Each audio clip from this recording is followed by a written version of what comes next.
Oops.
Fleck 21.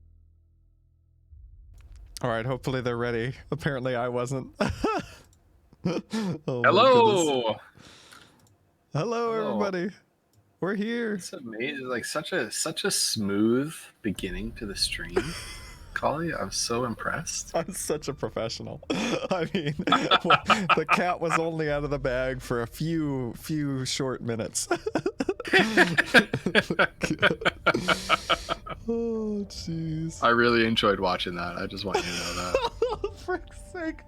I completely forgot that, like, whatever I have over here, that's what the stream's gonna see. And I'm like, oh, fiddling with the cameras and whatever. I'm like, So yeah. oh, shit. Oh, God. Oh, That's okay. Oh, my goodness. Isn't that shocking? No one knew. Nobody could have known. Oh, yeah. Yeah. I didn't, like, preview it before the stream started or anything. Oh, God. Mm-hmm. Yeah, this was I didn't tell anybody else until I asked you to give Shiraz access to the voice channel. Right. And that was the first that I knew about it this afternoon. Yeah. Also, Megan, his name actually does have the curve. It's just too short to show it. I should have put his last name in there. Or his character's last name, I should say. Character's last name, yeah. Yeah. I'm not going to dox Shiraz, but... Shiraz, how are you doing, by the way? No. I'm good. Hell yeah. Dude, I'm so excited that you're our guest player. This is so awesome. Oh, yeah, this is going to be so much fun. This music sounds really loud, though. Chat, how's the music? Ooh. Super loud. As I adjust it. Okay. Man, so obviously chat cannot possibly know, but Right. to the rest of us here, like you going live like straight on us is indicative of the last about 40 minutes of preparations as we're all scrambling and none of us are ready and I was still eating while we're setting up. Like it's been a sprint. Jeez. It's been a sprint. Back And I to work. really back to work and I really underestimated, and I don't know what it is, if it's the first year quote unquote post COVID. I know COVID's not over, but the first year like back to quote unquote normal, which is even not really that. None of my colleagues, like all of us in my workplace, agree that this has been we're all bagged. It's been a much rougher transition from summer back to work for everybody, even the kids. So Right. I don't know what it is, because oh my goodness. Also, oh my goodness, Toast, you mad lad. Also, Oh, no. thank you so much for the bits, Oh, no. Toast. I hope you're doing well. Also, Flutter and Megan, thank you guys so much for this sub. That's incredibly cool of you. Uncle, your baby Lillian is so sad because she got her fingers pinched. She got her fingers pinched. Uh-oh. Oh no. Does Lily need a hug? Yeah, just Okay, hold on. I'll be right back. You guys keep going. Okay. You do your thing. You do the uncle thing.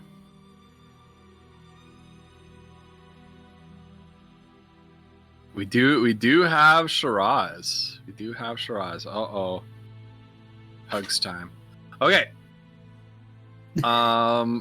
So welcome everybody to the stream. We got a couple guest players. We got Shiraz, and we also have Annalise and Lillian joining us in today's episode of Winds of Chaos. Shiraz is so dreamy.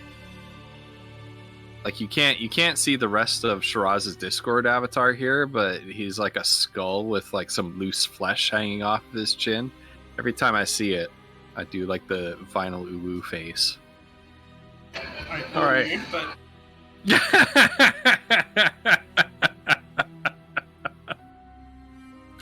Yeah, and Wolf is here again. Okay, so man, Flutter's in the chat, but unfortunately she couldn't join us this week because she's got some vacationing to do, which is super important. And so we're gonna miss her this week, and I believe we're missing her next week as well. But gotta do what you gotta do, right? So. Oh, you better impress Shiraz. You're being watched right now. Being watched by the master. Okay. So, welcome everybody once again to another episode of the Winds of Chaos. I'm your dungeon master, Ghost Pepper. We've got Collie Flumps playing Foodle. We've got It's Woof playing Mazra, and we've got Shiraz playing Shiraz. We got a little bit of a warm up question for you guys. I hope Collie's ready for it. I don't know. Don't want to ambush poor Collie with the warm up question before he's ready for it. Warm up. As long as you put it in Warm up. chat, I should be fine. Okay. But either way, our warm up question is: how does your character relax after a hard day's work? And maybe Shiraz, you can answer this one as well, so that we can get a little bit of a preview of our guest player character for today I can too. answer for Foodle. I mean, he just cuddles with Slade Ashreen in his fighting arena. Yeah, I mean, in his dreams. Hmm. Okay, so wait, what was the question? Did anyone put it in And chat? while our players are thinking about, you're muted, Collie. I think you're muted anyway. I don't hear him. We are scuffed today. Are we? We're really scuffed. Question in chat.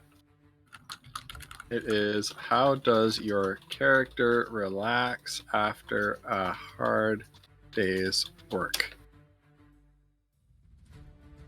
Megan, it's Collie and Vinyl in the hot tub together. That's what it is. Is it Vinyl taking Collie out to the lake to murder him?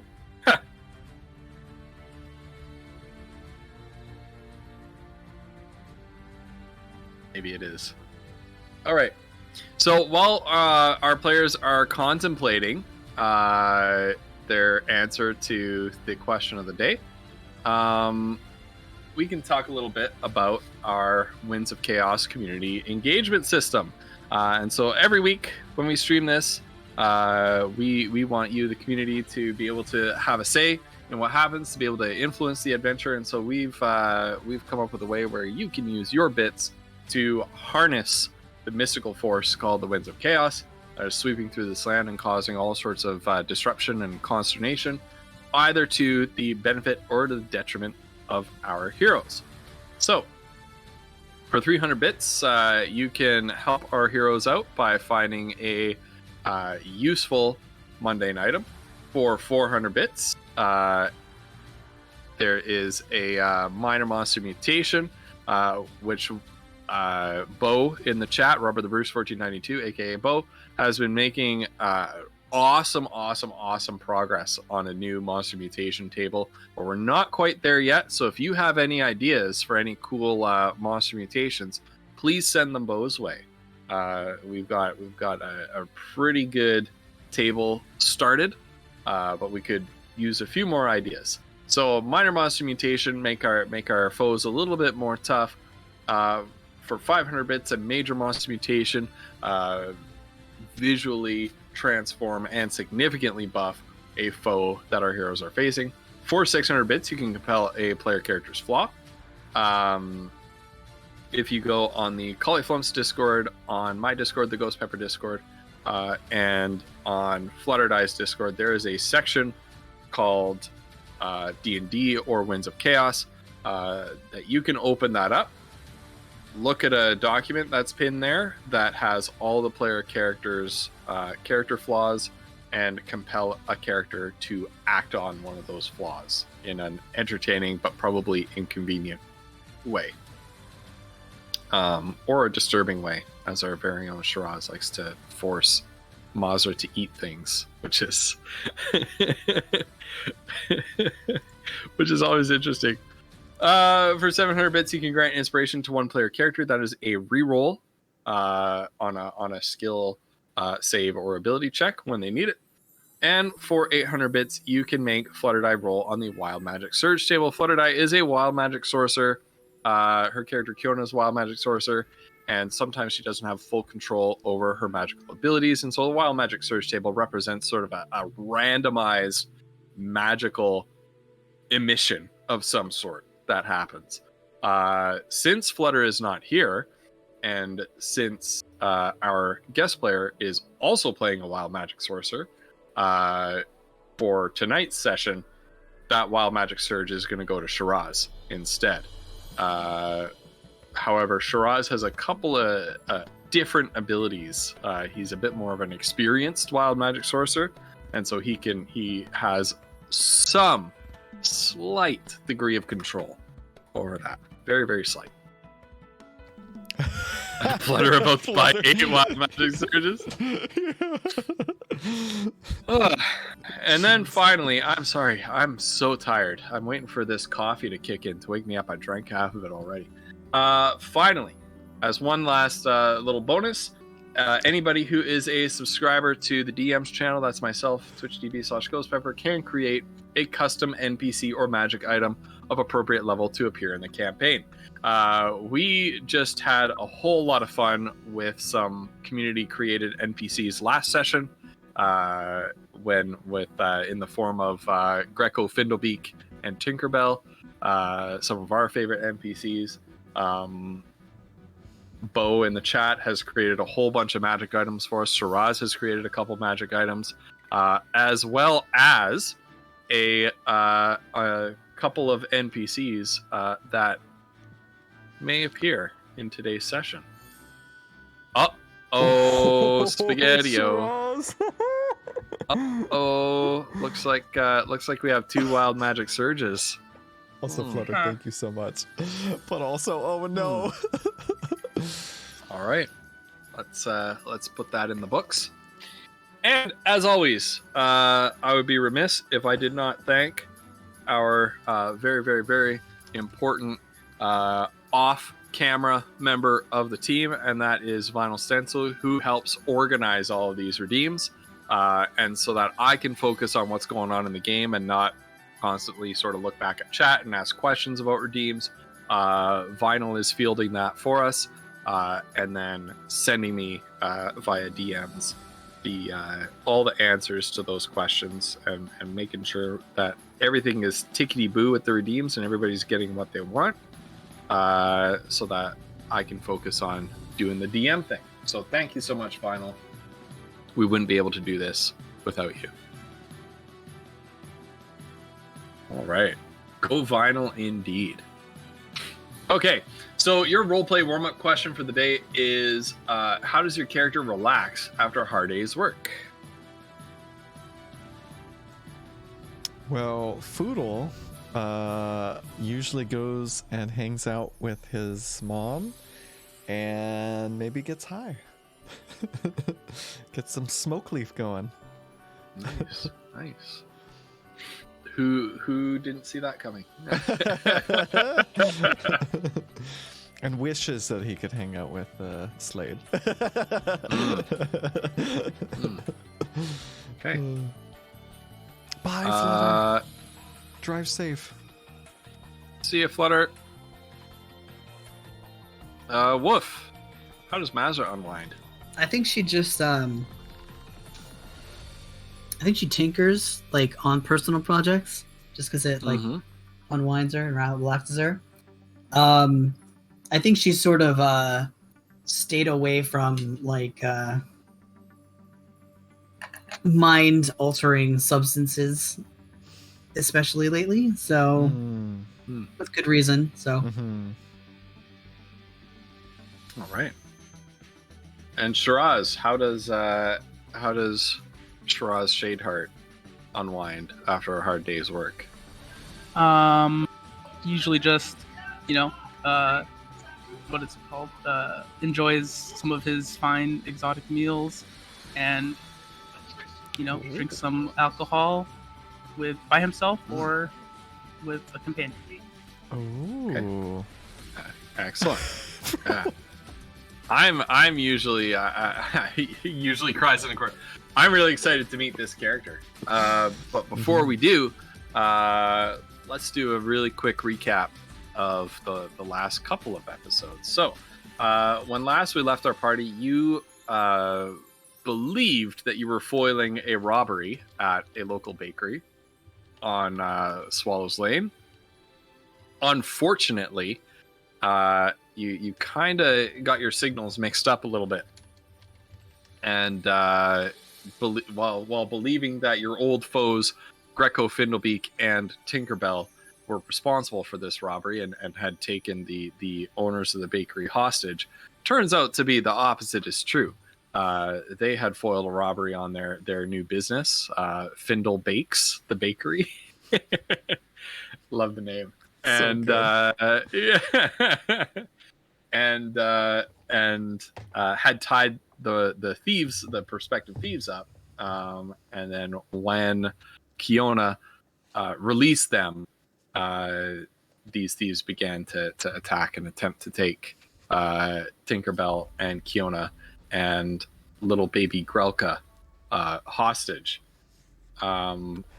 You eventually foiled that after a very, very interesting combat encounter in which, there was lots of grappling, lots of pushing, lots of throwing around. Greco went berserk at one point and threw somebody into the oven. which Foodle quick thinking saved their lives and pulled them out. You learned that there's a local thieves guild who has been extorting businesses, basically selling them protection money, and then whoever doesn't like Findlebakes, whoever refuses to go along with the scheme ends up getting robbed. You kind of made up with Greco and Tinkerbell and found out what they had been up to lately. Sort of built some bridges there, and you were on your way to track down a headquarters of this local cell of the Thieves Guild to investigate it further, when you got a message from Undulor summoning you back to the Royal Palace on the north end of town for your audience with King Siemens. And so that's kind of where we left off the last session. You are headed back to the palace, and I think that's where we'll pick up. Is you were just sort of admitted back through the palace gates again. Yeah, that's what I remember. So. Mm-hmm.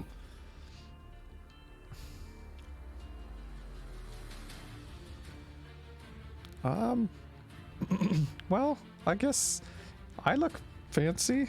I've got this nice vest. I guess I'm dressed and ready to go. How do we get to the throne room? I guess they'll probably just bring us there.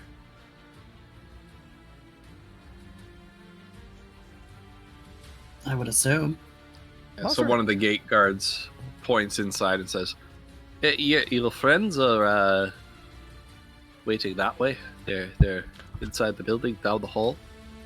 Take Friends? your third right. That's the audience waiting room. Okay. Friends is a strong word. Well, thank you. I don't particularly care. Thank you so much. All right, let's go, Masra. Masra, have you ever met a king before? I don't think Probably I not. have. Wait, did we? No, we did. The Dwarven King, Oh yeah, that guy. right? Look, Foodle. He seemed Just nice. remember, kings are no better than you are. Just because they wear a crown and people say they're important doesn't really mean that they are. Oh, I agree. I mean, Okay. what I never know is like, everyone seems to pretend that they're like, so we gotta like, there's rituals and stuff. Like, do we need to bow? I don't know, because I don't want to get in trouble. I don't care, but I mean, I don't want to get locked up. Look. He's not our king, so I don't think we're required to bow. Okay, all right. I mean, I'm not gonna bow. Okay. He probably wouldn't be able to tell if I bowed anyway. I'm so short. Well, let's see what Underlore is up to, and what's her name? Foodle would know the name. Roundtree, the mayor. Have you been smoking? No. I might after this though. And so we'll Foodle will head to the waiting room. Yeah. And so you see kind of sitting outside of these massive oak double doors, you see a little bench off to the side, and Mayor Roundtree and Undulor are both sitting there. Undulor in some, not ostentatious, but also not humble sort of mage's robes, and then Mayor Roundtree dressed in some finery that you haven't seen in years, not since before the attack on your town. Something that sort of vestments of the office of mayor that she's kept in storage since the attack, because they don't look comfortable for traveling in, and there's been a lot of traveling and a lot of like running the town from the front lines in the last couple of years since the attack happened. Oh, made it back in time, I see. We're just about to go inside. Oh, okay. Anything we should know before we go in? They say that Siemens is a young king, recently ascended to the throne, but a fair king. Somewhat idealistic, they say. Quite generously minded. Much of the actual day-to-day decision-making comes from his chancellor, who they tell me is quite a shrewd operator. I think she's the one that we will need to impress. Oh. Okay.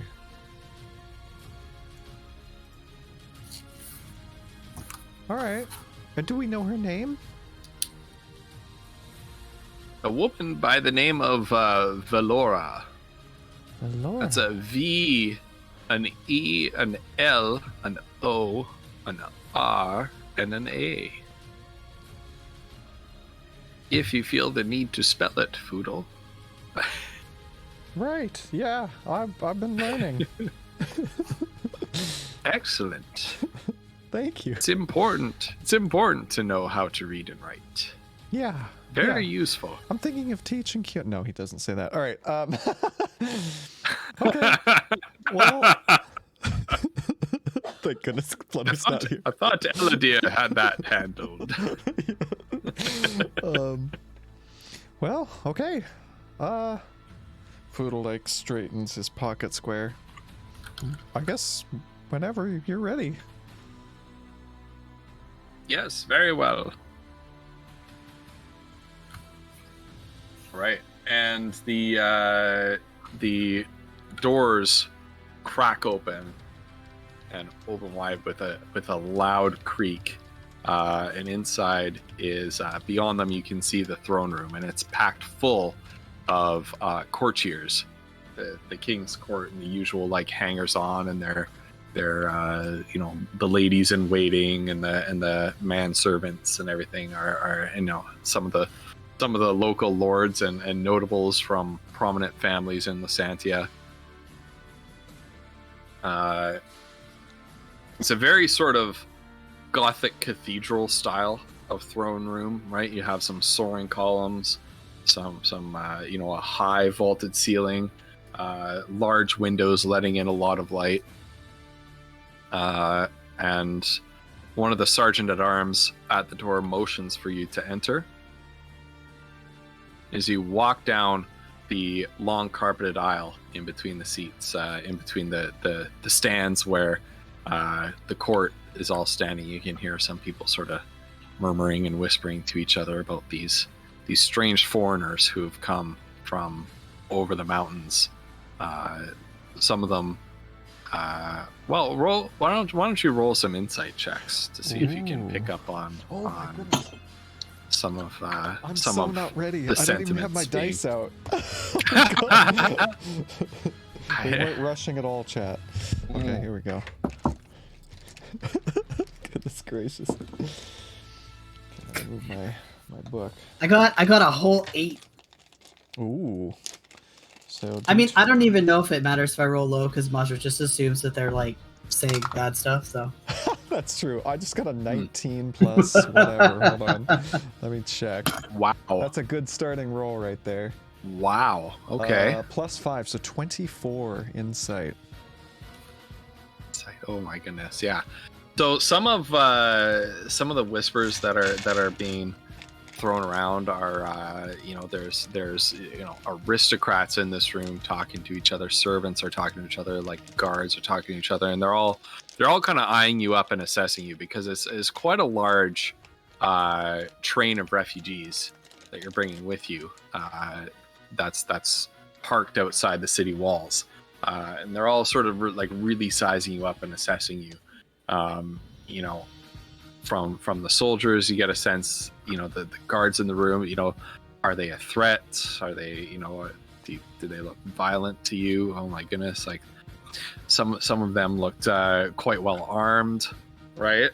You guys by now look like you were really bright-eyed, sort of non-adventurous types before, but after almost 2 years of being in a refugee camp and then being months and months spent on the road adventuring, you look like pretty hardened adventurers by now as well. So kind of like, all right, do you think there's more like that in the caravan? And that one looks like a powerful wizard. The half-orc looks pretty dangerous. She looks like she wants to eat me. she looks like she's eaten many people.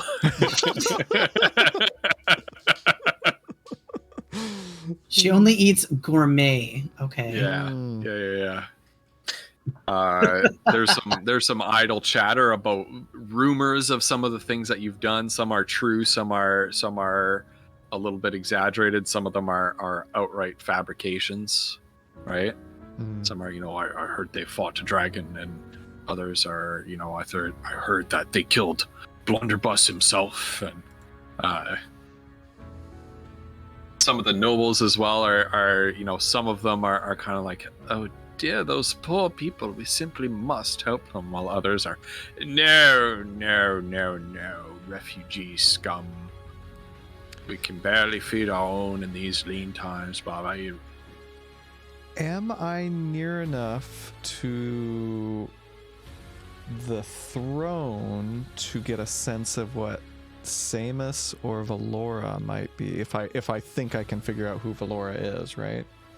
Okay, so up at the end, they're there thinking. are steps leading up to a dais, upon which are 2 thrones.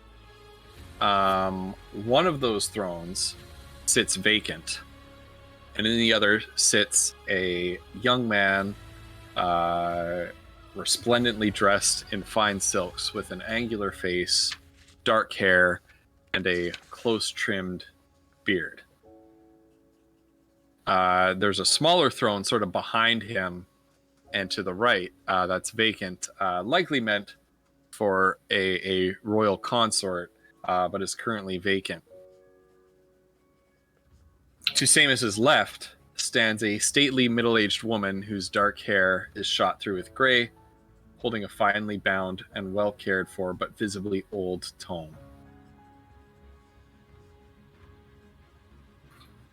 What did you just roll? I see what you're gonna do to us, Shiraz. I see it's Did you're Shiraz- that, did that Shiraz kind roll- of character. Did Shiraz just roll a spell? Oh. Shiraz. My bad. Shiraz the fucking king? I swear to God. Chat, you What is can't see happening? what this is because bad things are He's gonna happen Yeah. to Foodle and Monster. Oh my gosh, yeah. It's not that kind of stream. It's not that kind of stream. Yeah, chat can't see it, thank goodness, but what the hell? Also, Look, Flutter would want to be here for this. Also, very briefly, Chromium, I don't know if you're still here, but you play D&D kind of like an RPG, but instead of the video game telling you what happens when you do stuff, Ghost Pepper, our DM, tells us what happens when we attempt stuff. So kind of the sky's the limit when it comes to your imagination and your creativity. There are no artificial walls like there have to be in a video game. So anyway, These guys guys play their characters, and I do everything else. Yeah, and he's very, very good at it. I don't know if I'm very, very good at it. I try. Best Debatable. D&D campaign I've ever been in. It's the only D&D campaign you've All ever right, been in. well, look. All right. And the middle-aged woman looks down on you, opens up the tome, licks her finger, flips through the pages a little bit. One more page. Ah, yes. King Siemens, I present to you the refugee caravan from across the storm spires. Their Mayor Katarina Roundtree, the Mage Undrelor, Lord of the Unbroken Circle Mages Guild. And there are 2 companions, Fuddle and Mazda, I believe. Hello. And the king looks quite pleased when at your warm greeting, Poodle, and says, "Oh, hi. Hello. You must be King Siemens. I when he responds with "Oh, hi," the Chancellor kind of Valora like looks down and glares at him, and he goes, right. Sorry about. Yes, I am King Siemens. Welcome to my kingdom. It's a pleasure to meet you. She was very close with my name. My name's Foodle, and this is Foodle. Mazra. Yeah. Mazra. Oh. Can you get that? Could you get that down, Valora? Because I think it's really important to get people's names right. That's how I feel, at least. And Valora is kind of, yes, Your Majesty.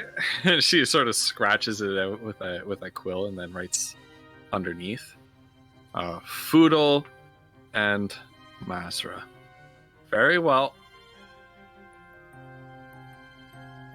What is your business here?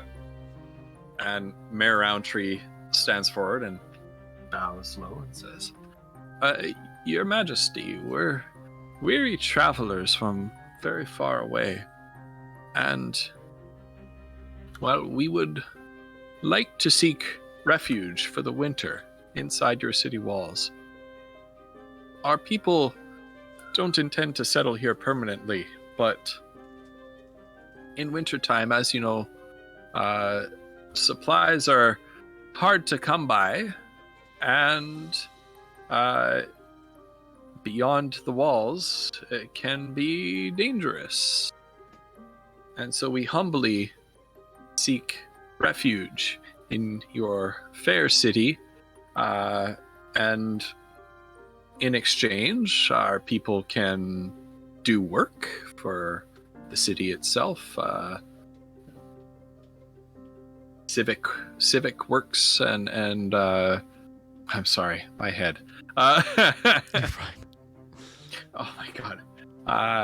Can assist with any civic works that you may need extra laborers for, and conduct trade. We have many skilled craftspeople, our very own Mazra among them, and Foodle is a incredible hunter as well.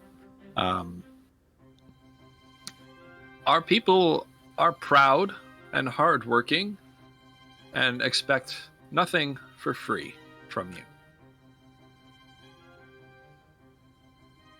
And King Siemens leans forward on his throne and kind of strokes his beard a little bit.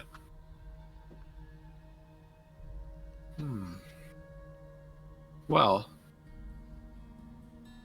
why don't we... And he kind of looks out over the crowd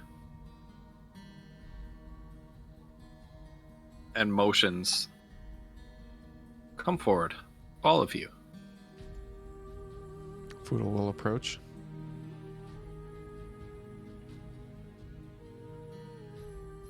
I would like to give you a fair hearing, but I'm afraid that things have been quite difficult in our kingdom of late, and some of the members of my court may be less open-minded. Shall we retire to my council chambers behind the throne room after court is concluded, and we can discuss this further? Certainly, yeah. Very well. Then we will discuss this matter further in private. And Valora kind of looks down and frowns at him a bit, and he looks up at her and says, and she's kind of like, and Siemis goes, and Valora, just this silent exchange, battle of wills here, and Valora's kind of, very well. See yourselves into the council chambers behind, and please wait for court to conclude. Next! And some of the guards sort of usher you in behind. Oh, okay. You're brought into some council chambers in behind the throne room. There's a large window at the back, letting in lots of light from north, from a north-facing wall.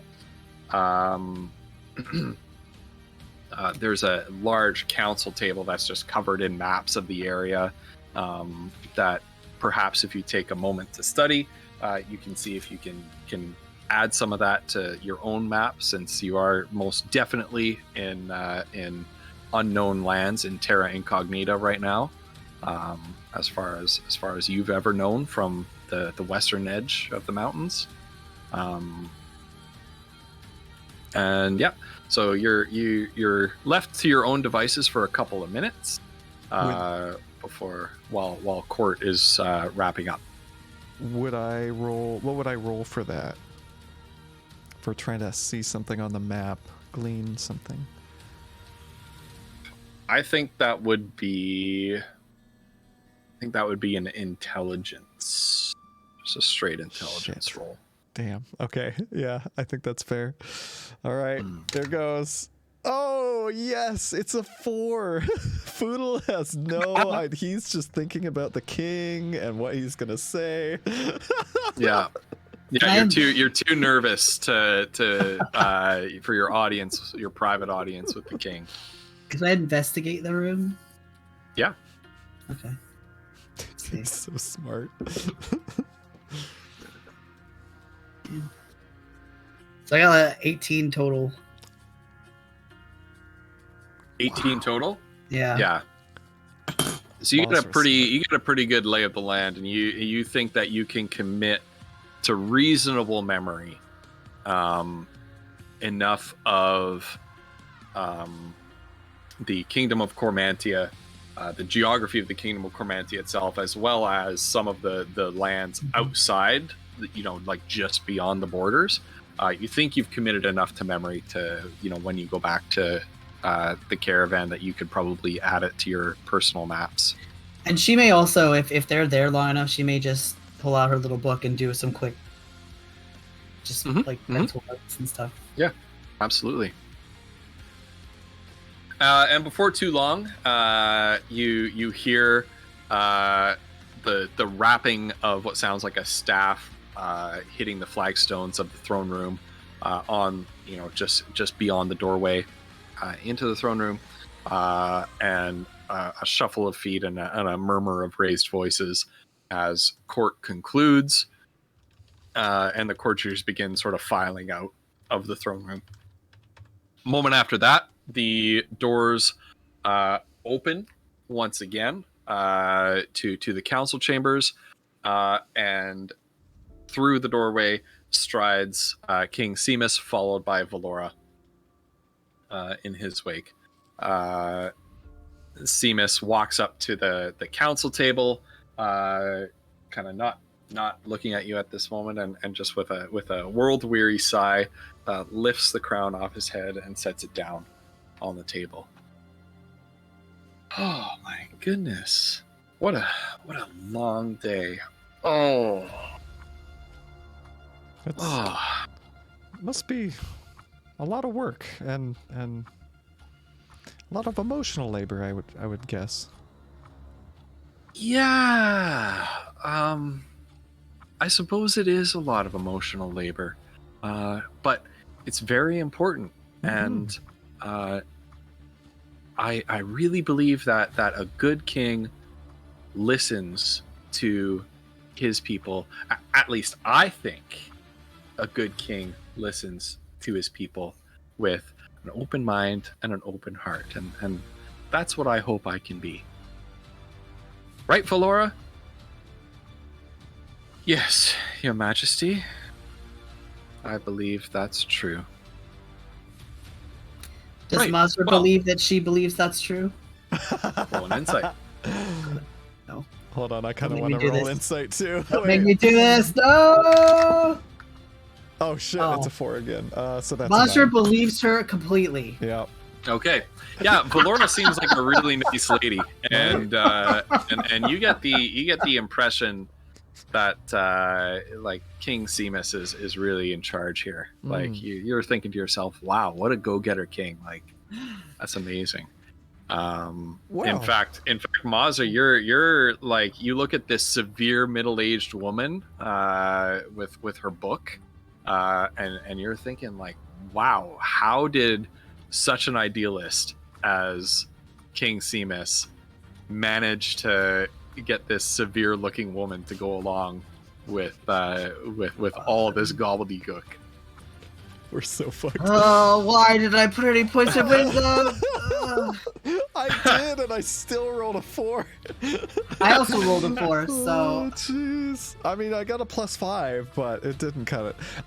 So Fudo's going to, because the king's clearly in charge, so he's going to say, so King Siemens, what are some of the concerns maybe holding you back, from accepting the caravan?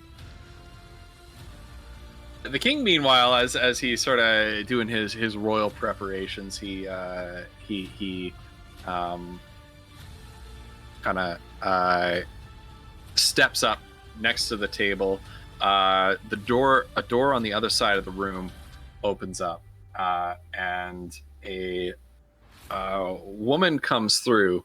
Let me see where I find my So he's sort of disrobing his outer silks. He's not stripping down, but he's disrobing his outer kingly robe. That's right.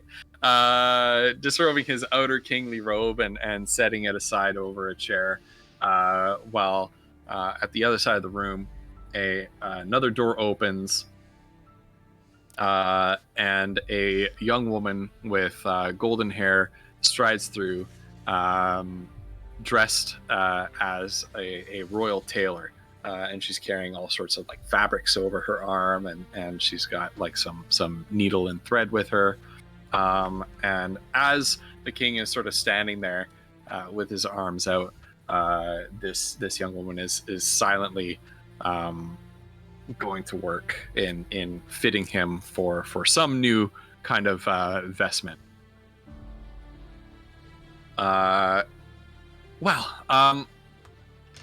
There are no particular concerns sort of holding me back, but I have to, how do I say this? I have to mind some of the other interests of the people in this kingdom. Some of the voices who may not be so keen to let you into our city and into our borders, but I want to help as much as I can. So can you tell me your story? What happened to your home? Oh, Why are you on the run?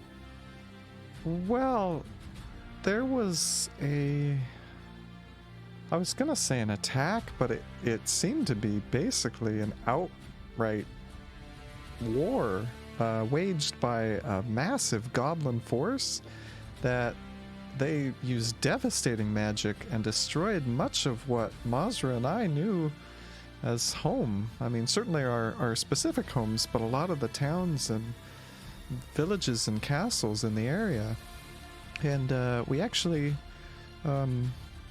we took refuge with the elves of Ilion. I don't know if you know of that place. I'd only really heard stories as a kid. I've never heard of it. Yeah, apparently it's a real place. I've been there. It's incredible. Oh, wow. But the elves, they fought off the invasion, and I guess it really, I took a lot out of them, both in manpower, and I think sort of spirit or spiritual power or something. And so, once they defeated the goblins, they sort of sent us out to find a new home, and we've kind of been looking ever since. We've been Mazra and I, we've been helping the caravan defeat enemies and monsters and threats along the way. And eventually, Really? yeah, I don't know if you know this. I don't know if they've been a problem for you, but there's been some orcish clans, the Reavers, Bloodfoot Reavers, I think. And Foodle's gonna look up at Mazra. Yeah. No. Yeah, and they've been attacking settlements, and so we've been trying to beat them back as well. So anyway, yeah, it's been quite a journey, really. I could tell You've been fighting the Bloodfoot Reavers? Yeah, we rescued 20-ish people, at least, from them, and towns and stuff as well. And the king kind of like holds his hands, just like. And then when he does that, the seamstress kind of grabs his hand and moves it, right? Saying, "No, over here, Your Majesty." Right. And he said, "Oh, yeah, right. Sorry, Yashara. Well, that's incredible. What a story. Yeah. And have many of your people made it?" I mean, not much of my family made it, and not much of my community, but since we left Ilion, that was from the attacks, basically, the goblin attacks. But since we left Ilion, I don't know if we've really lost more than maybe a dozen people. We've been very careful, and I know Mazra and I and the other members of our party, we've done a very good job, I would say, of protecting the caravan.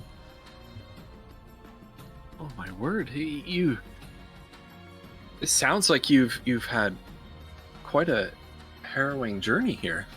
Yeah. Well, Valora, there must be something we can do for these poor people. And Valora kind of glares at him and opens up her book and says, "We've already done the supply calculations for winter. The harvest is barely enough to cover our own needs in the city, let alone the needs of some however many 100 new people." Really? Isn't there anything we can do? No, I'm afraid not. And Seamus goes, "Damn. Well, I'm so sorry."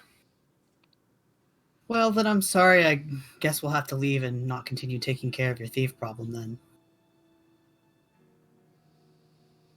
Thief problem? And he looks at Valora, and Valora kind of narrows her eyes at you as if sizing you up, Mazra. She says, "A minor problem, Your Majesty." Not apparently, according to all the merchants we've been speaking to today. Yeah, several places. I mean, we were just around shopping, to be honest with you, and we met several people who this Thieves Guild has been stealing from, and it's hit these businesses quite hard. We found a And poor Seamus family. kind of puts his hand up and strokes his beard in thought. Yeah, and Ma's just like, And then the tailor grabs his wrist and moves it again, and it's like, oh, sorry, Yashara. Oh, and she takes what looks to be like a really like razor sharp cutting implement, and she's just like whoosh, whoosh, whoosh, some of the excess fabric that's hanging under his sleeve.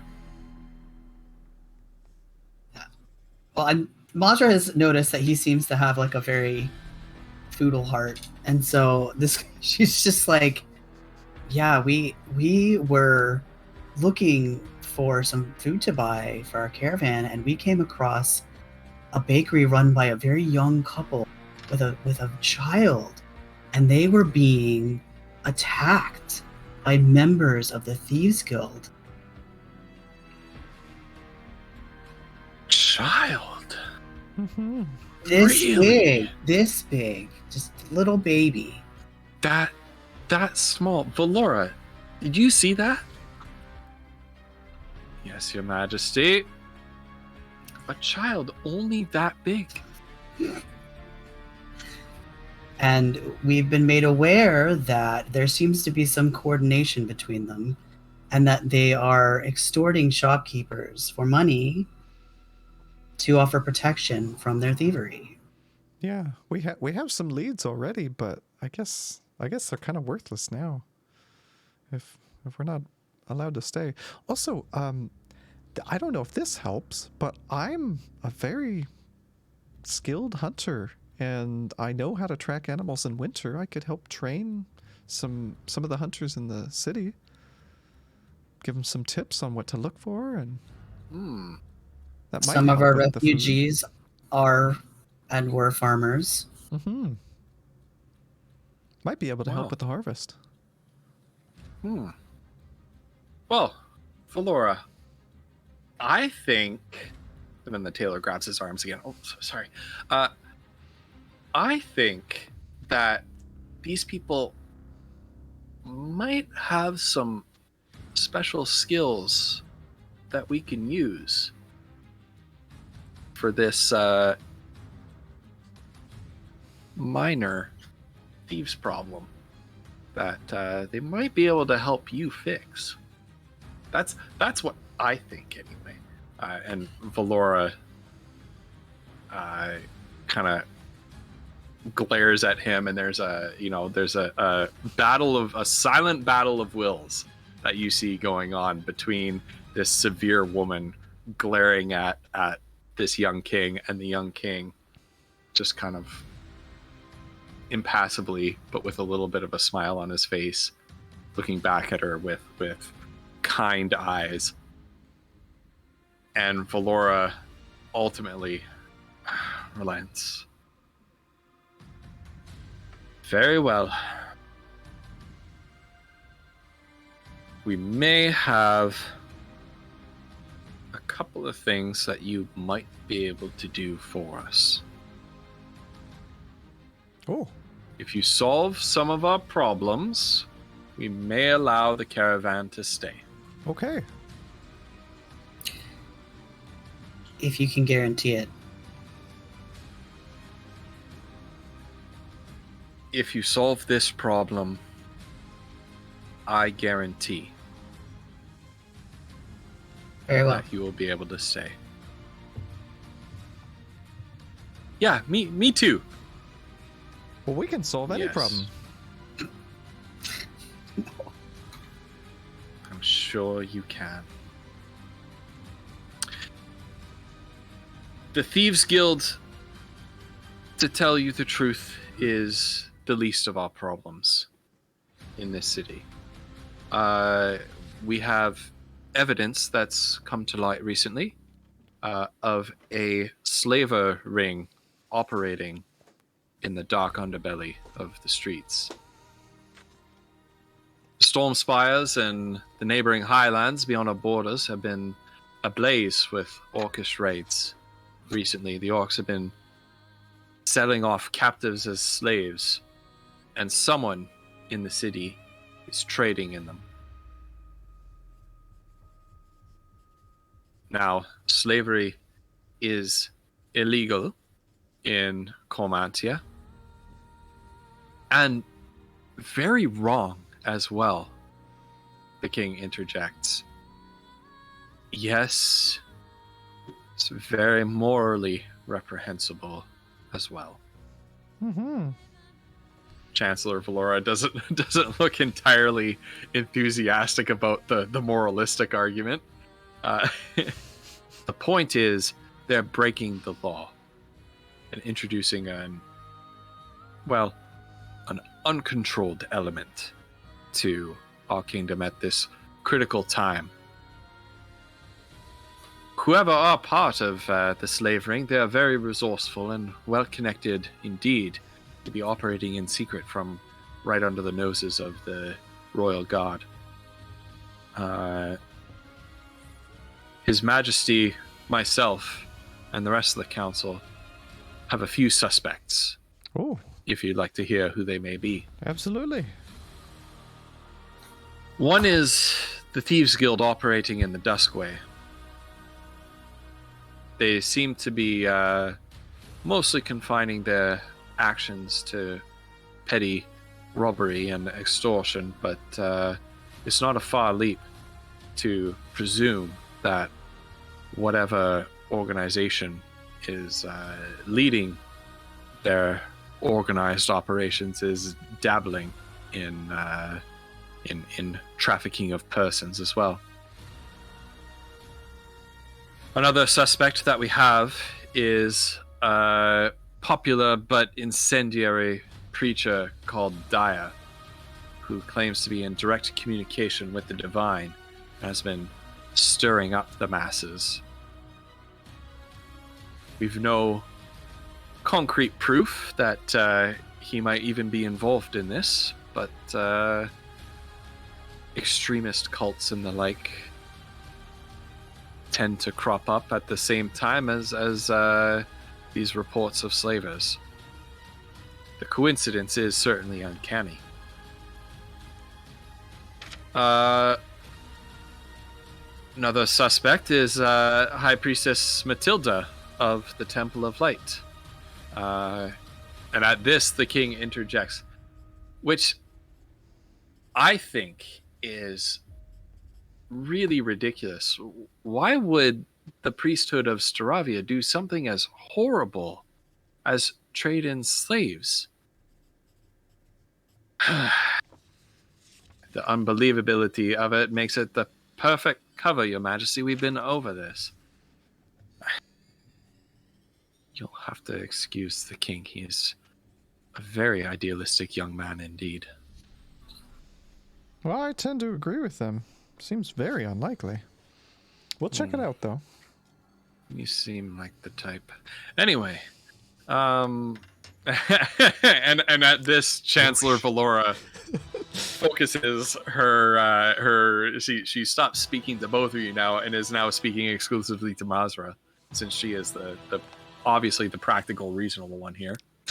Finally, our final suspect is the proprietor of a drinking establishment called Chez Grazd, an exclusive lounge catering to Lysantia's upper crust. The secrecy surrounding the place, its blasphemous name, and rumors of the owner cavorting with infernal beings make him a rather likely suspect. The king kind of sniffs and says, a really odious man, Mr. Shadeheart.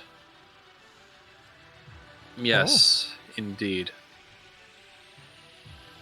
We'd like you to investigate all of these leads, wherever they may lead you to. And if you manage to disentangle the truth of this Slavers Guild and help us put a stop to it, I think that the city may be able to divert some resources away from dealing with this problem, and that may give us a freer hand to admit your people into our walls. Well, this seems like a perfect exchange to me. I wouldn't really feel comfortable having us all come on in here for the winter if there was a running slave ring. So I consider it done. Oh, really? Oh, wow! I'm really relieved to hear you say that. It's been poor Valora. It's been really hard for her, and you can see Valora sort of bristle a little bit at this. But I think I think, Valora, it's really important to get help when you need it. Like I always tell you. Yes, Your Majesty. Very well. Well, Valora, could you see to giving them directions and be on their way?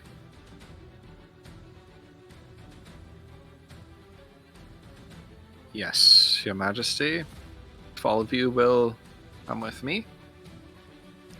Wait, before we go, Ishara, do you like my vest? Yeah. Thank It's really nice. Thank you. Bye. She kind of gives you a look like... Actually, make an insight check, Fu. Oh, okay. Oh, God. All right. Oh, 23. 23. You get the impression that she's humoring you.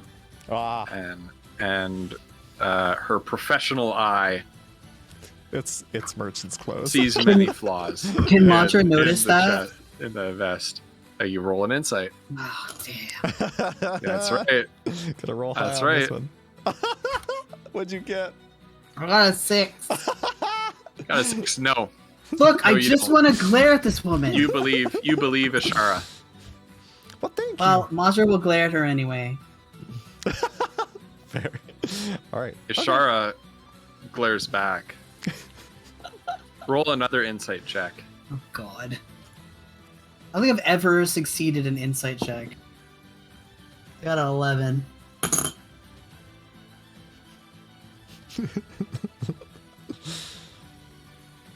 My rolls always suck. The insight that you gain from the look she almost reflexively shoots back at you is that her RBF might almost rival Tinkerbell's. Almost, but not quite.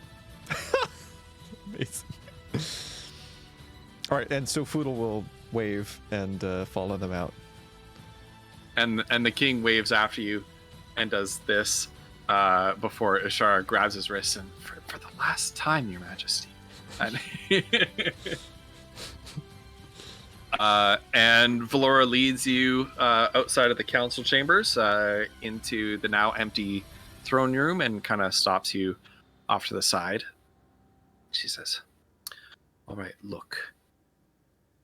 The king is a little bit of a naive idealist, but he is the king.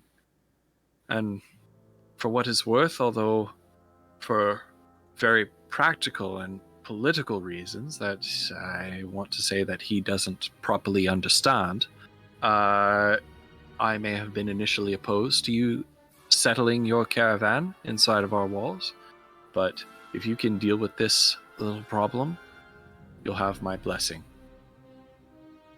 The opposition among the nobility in this city will listen to me. At least a good majority of them will. And so if you take care of this, I will take care of you." Consider it done. Very well. If we Do need you information or to get back in have a touch map? with you, how do we do that? I work in the offices in the Royal Palace as Chancellor. We just left the council chambers. My office is just located adjacent to it.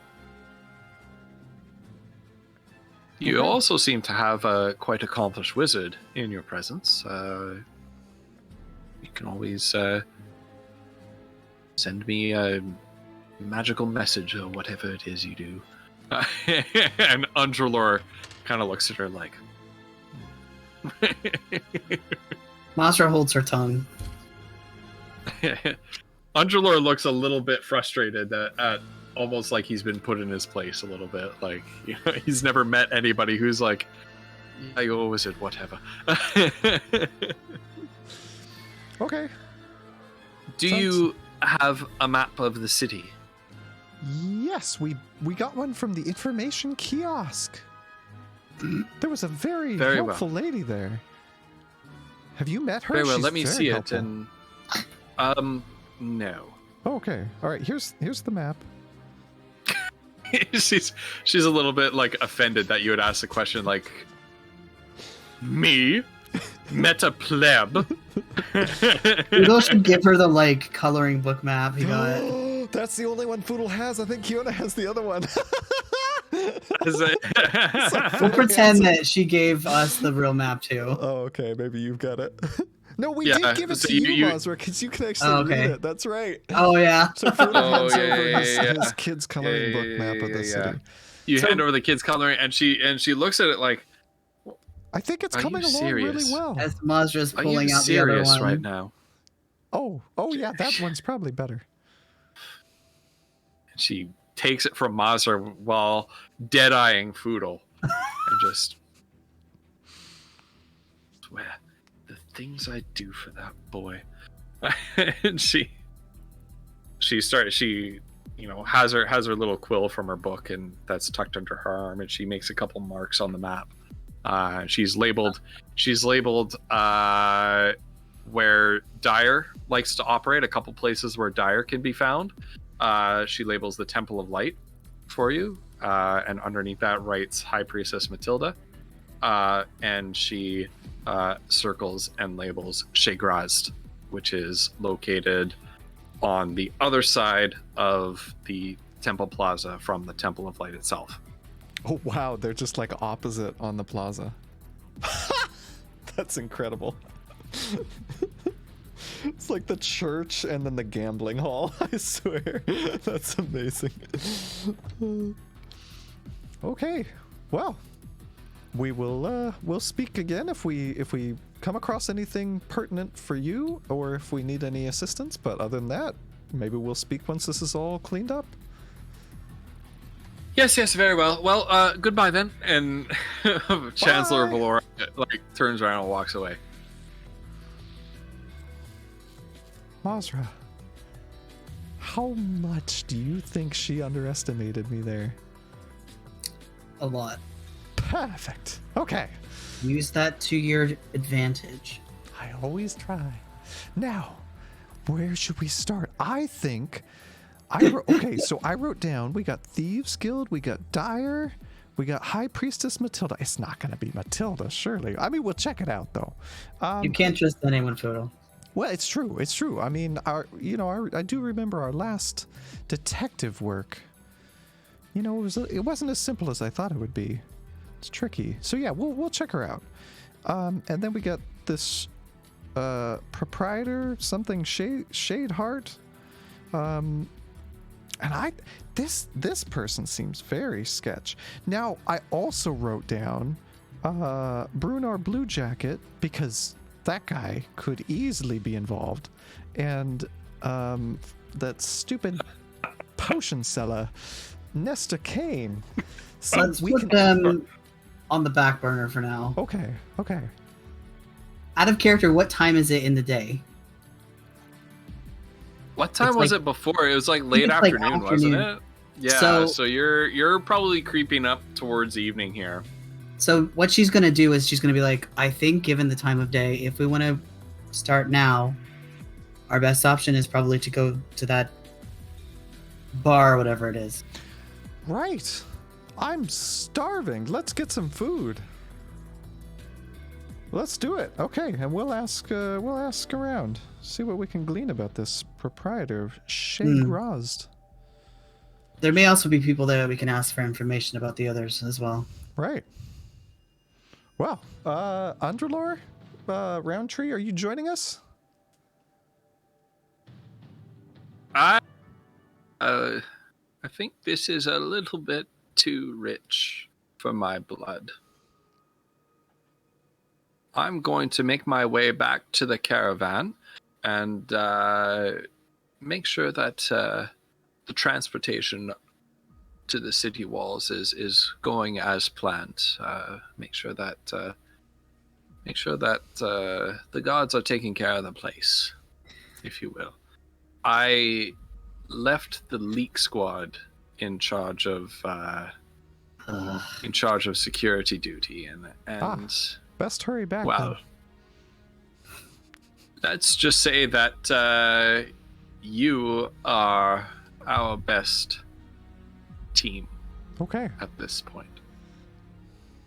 Well, Roll both of you roll an insight check. Oh, do we believe her? Oh god. 15 total. Why does this happen Poor every monster. time? You know, someday she's gonna glean something epic. It's gonna be no god. Mazra knows nothing. I got a 15. Okay.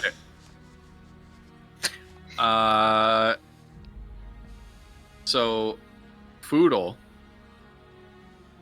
there's almost a trace of humor, on like almost a trace of amusement at the claim that you are the best part of the best component of the caravan security force that flashes across Undrelor's expression, just for the briefest moment. No, Mazra wants Just to be Just mad. the idea that you are the elite of the elite. Underlord just has a moment of like, and we're screwed.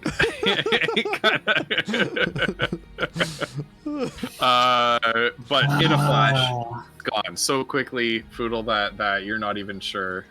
It might be your imagination, Right. for all you know.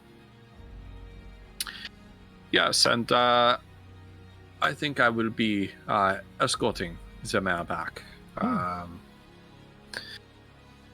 After all, I'm not sure what my any mimics Valora's hand motion, sort of sarcastically mimics her hand motion.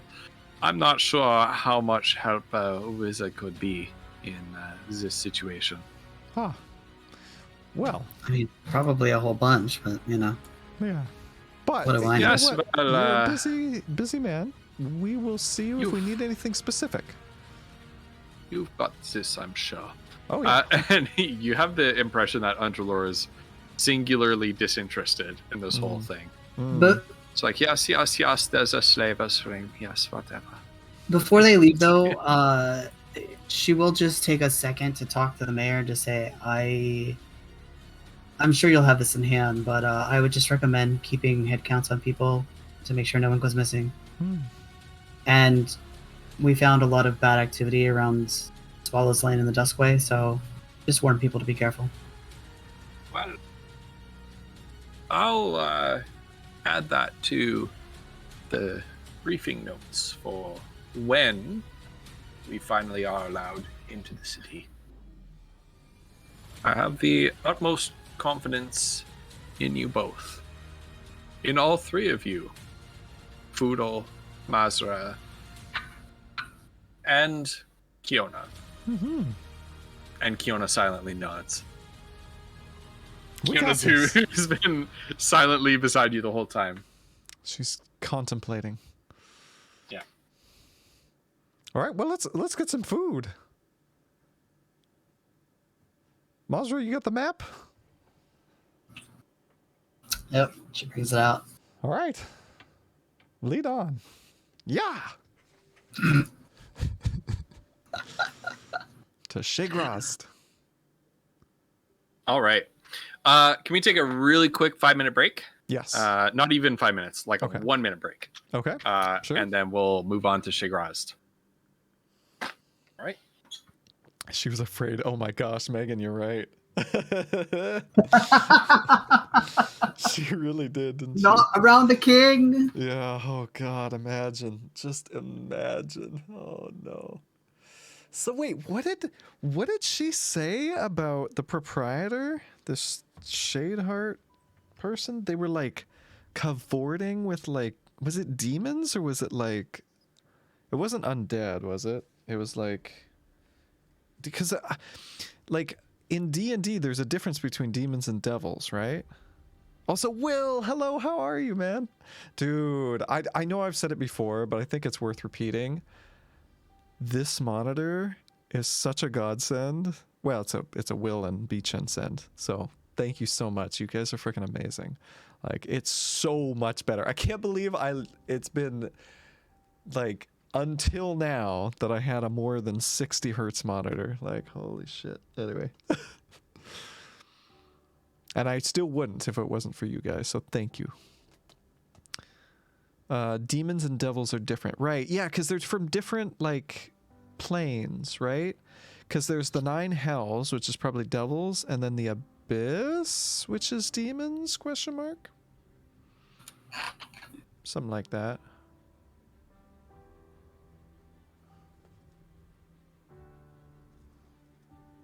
I think that's right. But yeah, did you pick up on that too, Wolf? What? Didn't Valora, she said something about the proprietor of Chez Grazd. They were like, I don't know, like messing around with demons or devils? Something shady, yeah. Okay, yeah. I mean, I didn't quite catch it to write it down, but like, that's why I think we should check out this place first. Like, Right. especially because it's right across from the temple. Like, that can't be good. Look at this guy, Cauliflumps, who's done his homework. Well, First time ever playing D&D, and he's already like studied up on the default setting cosmology and everything. That's amazing. Well, this was somewhat important to the plot of season 2 of Critical Role, so it's more that it was sort of through osmosis, really. Yes. Yeah. Okay, devils are the 9 hells, demons are the abyss. Okay, that was my understanding. Because they would run into them from time to time. Not breaking my whole studio, just breaking my knee. That's all. Oh goodness. Yeah, in the default cosmology, which they use in Critical Role in that sense, but we're not necessarily right. obeying that in this setting. Yeah. Still working out the extent to which that whole thing works, but basically in the default setting, devils are your, like, let me make you a Faustian bargain kind of, they're lawful evil, so they always keep their word, but they try to manipulate people into deals to trade their soul away for whatever. That's devils. Yeah, did I say demons? That's devils. Oh yeah, that's what I was thinking. Oh, good night, Will. Hey, good night, Will. Hello and goodbye. And then demons are straight up like they're chaotic evil, so they tempt people into behavior that is self-destructive and destructive towards others, and they just like to throw grenades and let things blow up and mess about, basically. Gotcha. Okay. And they hate each other within the default setting. Yeah, demons and devils hate each other. They've been fighting a war against each other for like 1,000,000 years or something like that. Uh-oh. Shiraz is most definitely a demon. Yeah. That's Shiraz fits the template of, he does kind of, doesn't he?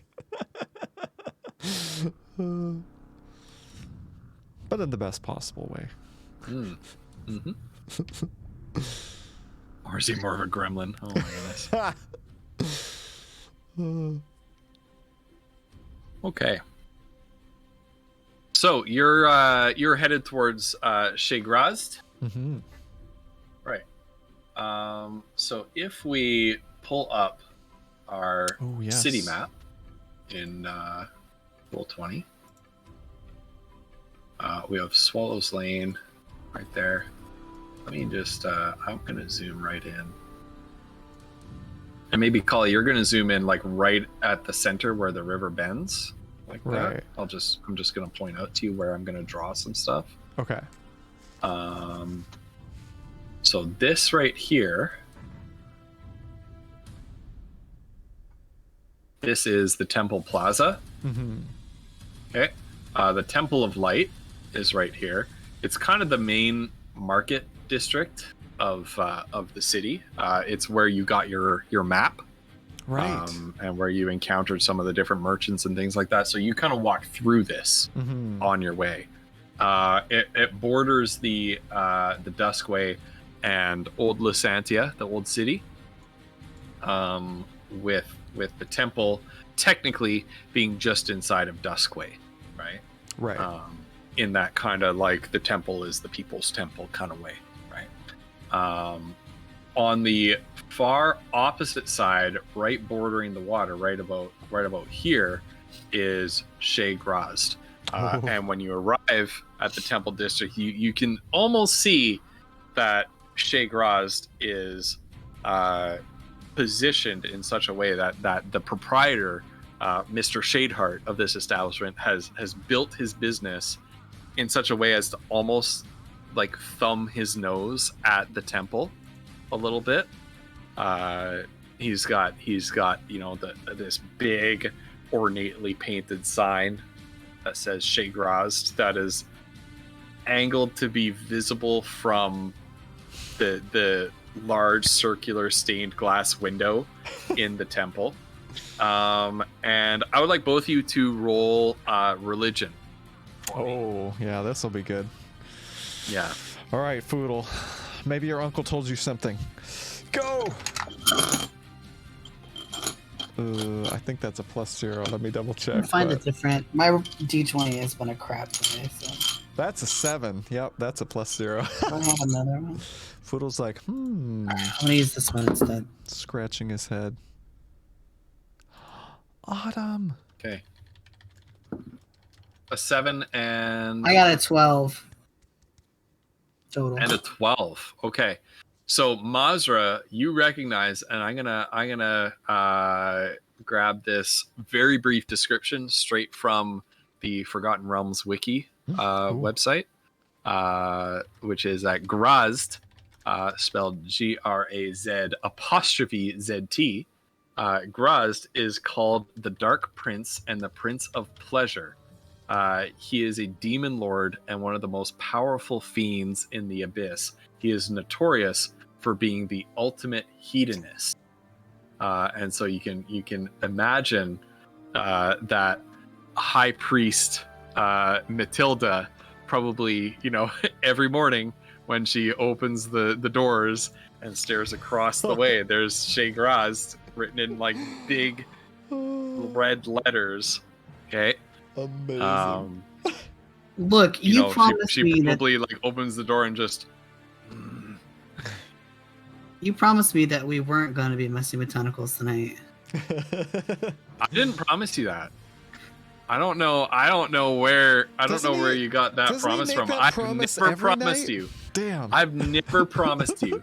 I have never once promised this party that they are not messing with tentacles. It's tonight. true. He hasn't. Or any And other now night. I'm worried. So what was I need it? to ask him every time. Just because they haven't messed with tentacles yet, that is not a result of any promise on my part. The hedonist and the prince of what? He's the Prince of Pleasure, the Prince of Darkness. Jeez. And he's known for being the ultimate hedonist. Well, Do what feels good. This place Look. looks fancy. Foodle, prepare for this guy to be a total asshole. Oh no. Oh. He's probably gonna try to seduce you. Oh. Oh wait, but that's a bad thing in this case. I mean, unless you're into that, but Do you think he'll have good food though? probably. Oh. All right, come on, let's go, Kiona. Just be on your guard. I mean, Yeah, I think this is going to be the lamest excuse ever. I think I'm going to have to sit this one out. Something's coming over me a little bit here, Foodle. Oh, okay, yeah. It's been a long day, and goodness, you had quite an experience back at that bakery. Yeah, you know what? You head back to the caravan. Take it easy. I appreciate that. I hate to walk out on you. Listen, don't get yourselves in any kind of trouble. Oh, you know us. We'll be fine. If you need me, just send for me and I'll be right there. Of course. And take care of yourself. Stay safe. All right. Y'all take care now. You hear? Bye. you know, it hurts so bad. I thought it was pretty good. It's a totally different Southern accent than It is. It's true. Southern does. It's so Stop funny. it. Like, I can't, like, they all sound the same to me. I promise you. They all sound the I same. don't doubt it. I don't doubt it. Flannel, thank you so much for that resub. 3 months. Freaking, what a mad lad. I really appreciate it, dude. And for the reminder. I can identify Megan. like all sorts of Canadian accents that are only subtly different from each other. Americans have 2 accents, northern and southern. That's the thing, that's though. all I know. Is it's the opposite. Ghost sounds like he's from South Carolina, and Flutter sounds like she's from like the South. Oh, really? So Did you say that I sound like I'm from which Carolina? well, one of them. One of them. But you don't consider South Carolina to be part of the real South. That's the Southeast. Okay. That's not part of the real South. Wow. I just want you to go on record We're here. I quibbling don't want here. you to go on record with your position on this. Look, I'm from over there, and even I don't consider. I can talk about it. I'm from there, so. That's hilarious. All right. Well, All right. Is that now, Ghost? When we approach the front door, is there like a? Because this is a swanky place. Is there like a doorman or like a person waiting to take our? Yeah. get us to a Why don't table, I or- show you? Oh. Why don't I show you? Really? Time for the unveiling. Oh my gosh! I'm excited. Wait. This music's so epic. Oh, Look wait, at this do I need lovely to- map. do I Oh need to my zoom out? gosh. Oh, here we go. Hold on. Okay. Hold on. Hold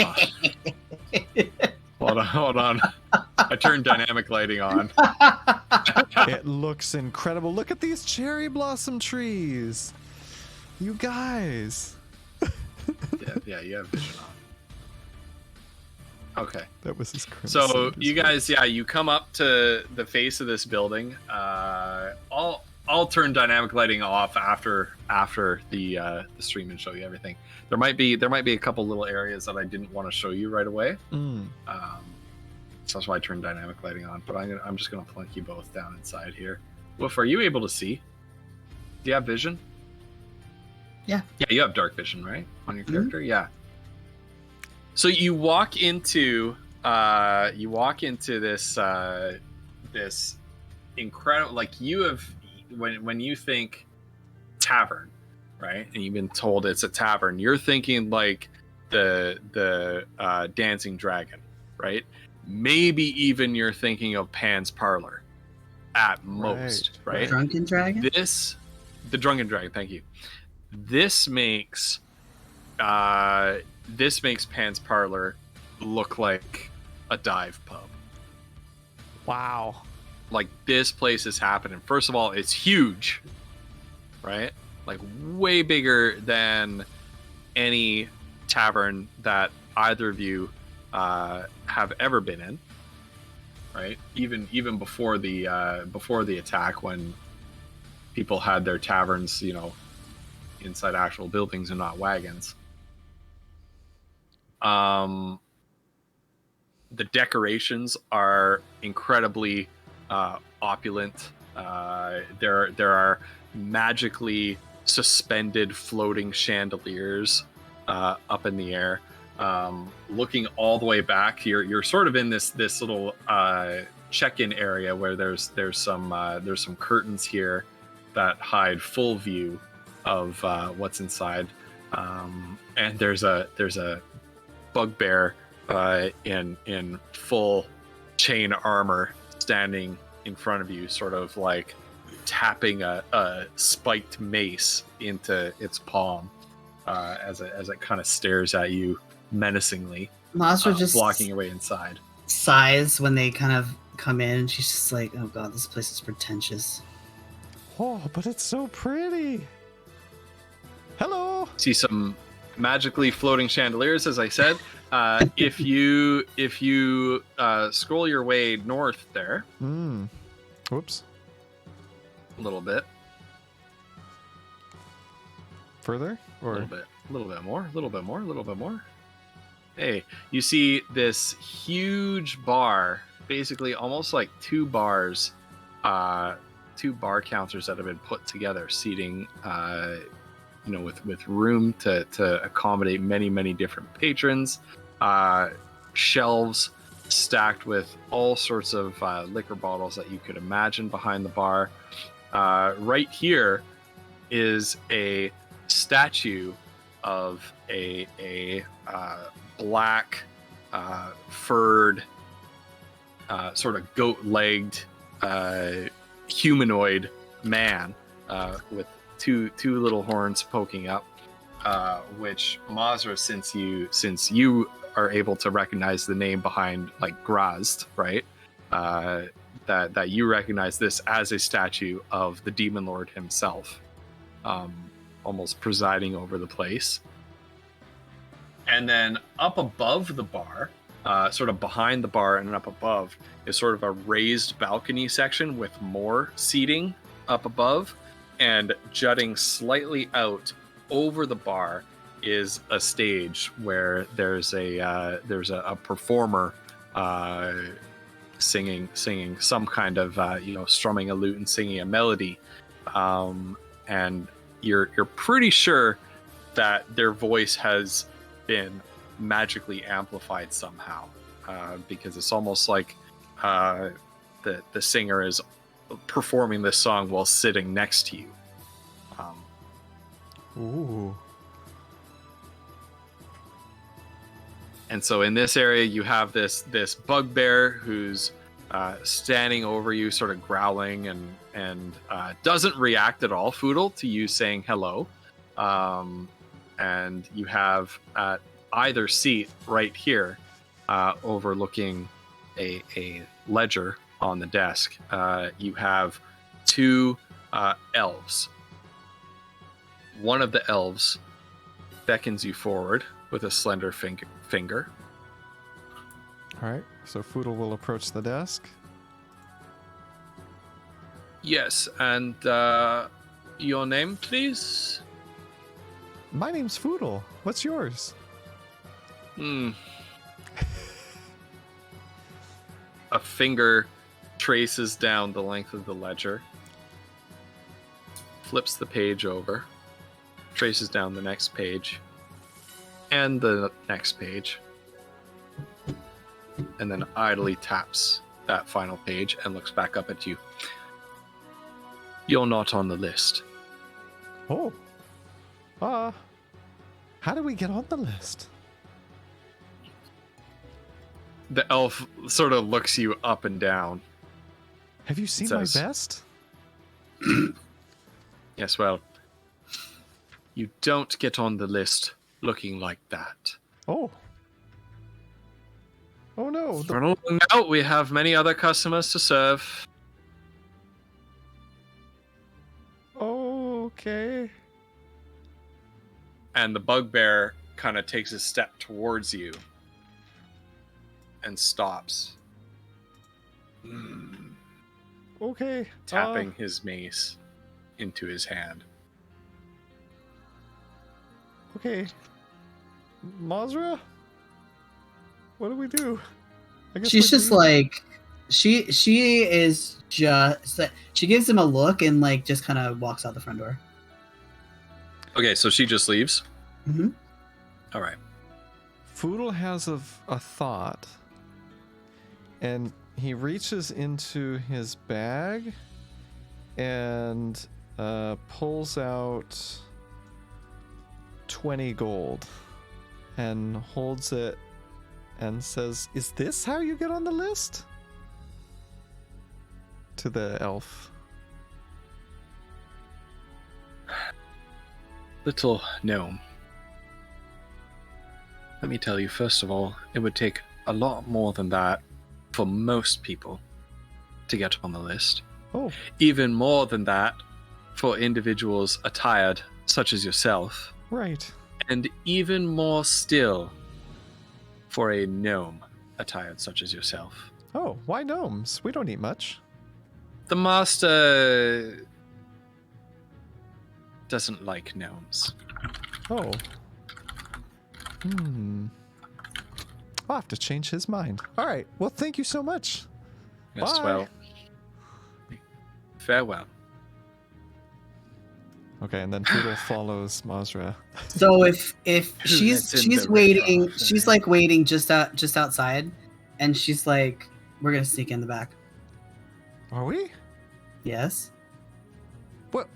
Couldn't we just get nice clothes and come back? We're loaded. Why would I waste my money on nice clothes to impress those pricks? Well, maybe it's not to impress people. I wear these nice clothes because I think I it just makes me happy. It makes me feel good. It's not really for other people. It's just for me. What do you think? We could get you. I mean, you wouldn't have to have a dress. If you want a dress, we can get one. But like, they No, I don't wear really dresses. fancy like pantsuits and like all sorts of stuff. Maybe like a robe with. What about a cape? Think about it, Mazra. You Look. could have a cape. Let's try this first. Mazra comes through the door with a pantsuit on, and Secretary Clinton, right this way. It's got the big shoulder pads, the big 80s shoulder Trying pads. to think what else women wear in this universe. Like, pantsuit of all Pantsuits. things. I don't freaking know.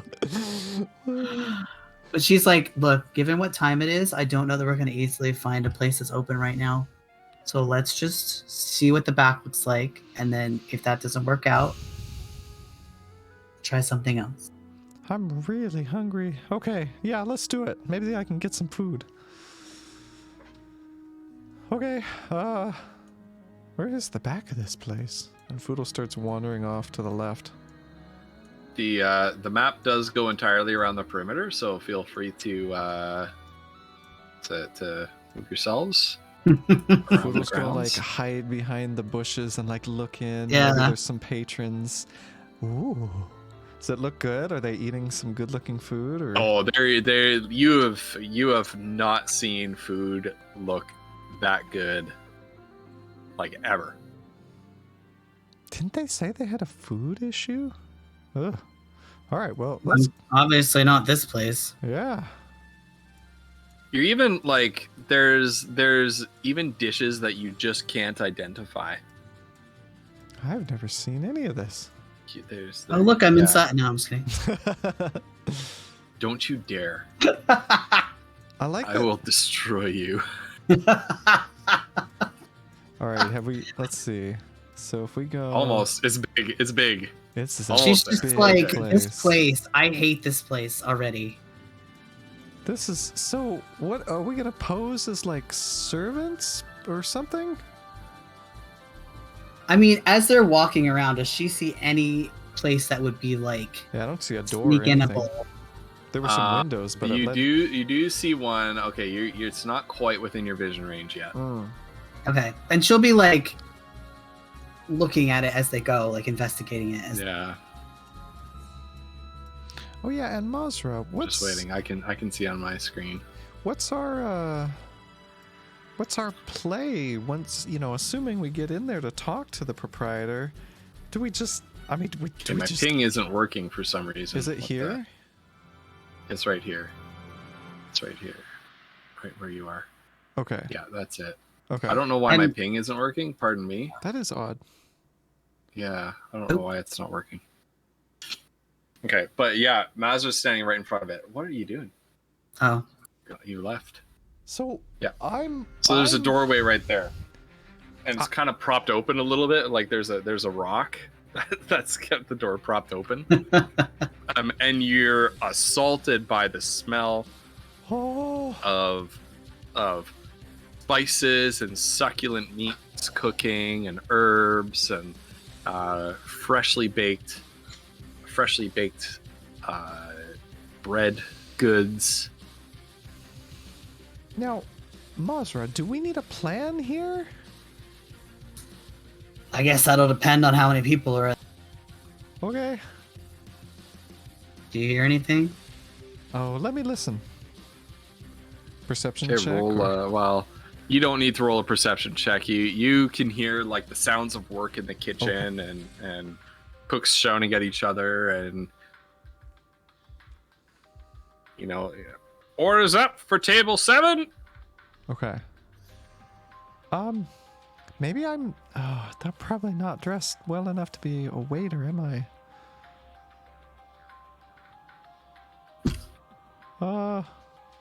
No, but they would know us if we were. Right, that's true. Maybe we're delivery people? Yeah, okay. And Foodle pulls out like a big sack out of his backpack, and okay, here's my delivery. All right, and then Foodle steps inside and says, "Delivery." God. Where do you want it? Fine. Okay. I'm looking for a name. There isn't a name.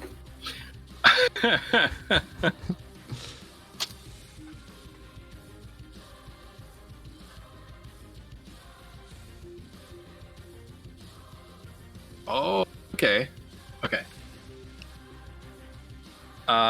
And whipping around and glaring at you is sort of this pockmark-faced, blonde-haired, probably like in his 50s or 60s, gnome, wearing a slanted chef's hat, glares at you with eyes flashing. Well, what are you waiting for? We've been waiting for that delivery for hours. Okay, sorry. Dinner service is almost ruined. Get in here, you donkey. Okay. Get in. Let's go. Drop it off on that counter right now. This one You here? idiot sandwich. This one here? Right there. Okay. And Foodle sets it down. Okay. And he continue. He's just like, and he continues to speak in like a series of beeps. Oh my god, no more. Okay, no, keep going. We gotta deliver the rest of it. Okay. Yeah, let's go. Oh frick! What is our plan? We gotta go, Mazra. It's just the stale loaf of sourdough bread from Slade. We gotta go. Just go. Look, wait. So, This is such a bad plan. We're at the fucking bar.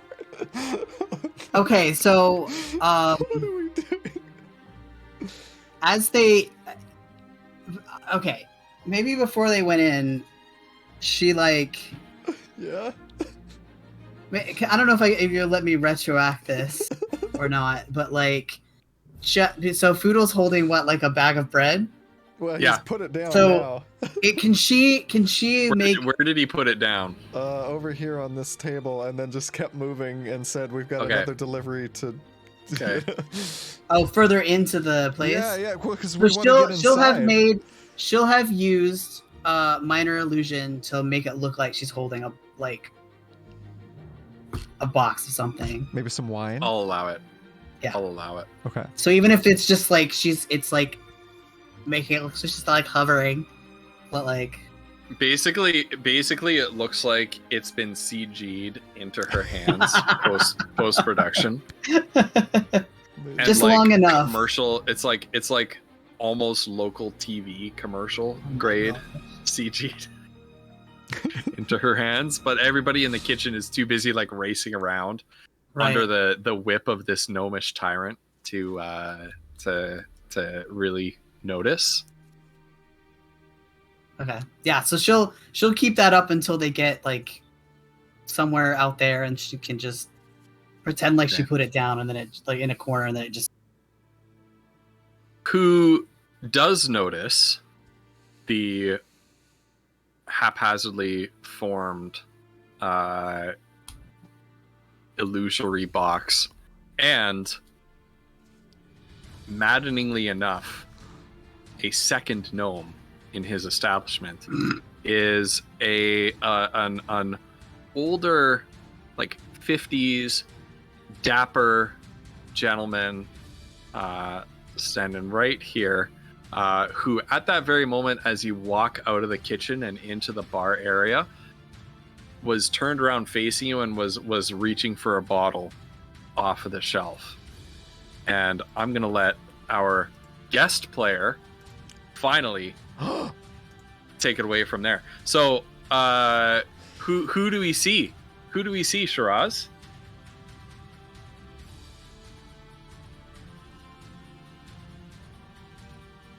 I hope he's there. Oh yeah, see. Oh my goodness. Did we lose Shiraz? Hello. Oh, there we go. Oh. Okay. Oh, there.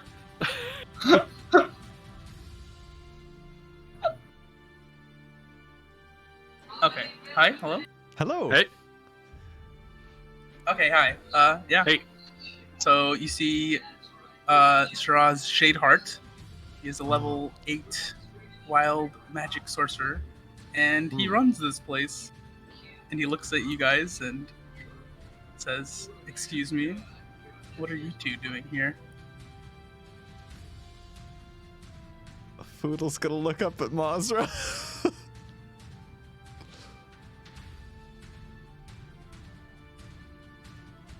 Don't you know us? We were invited.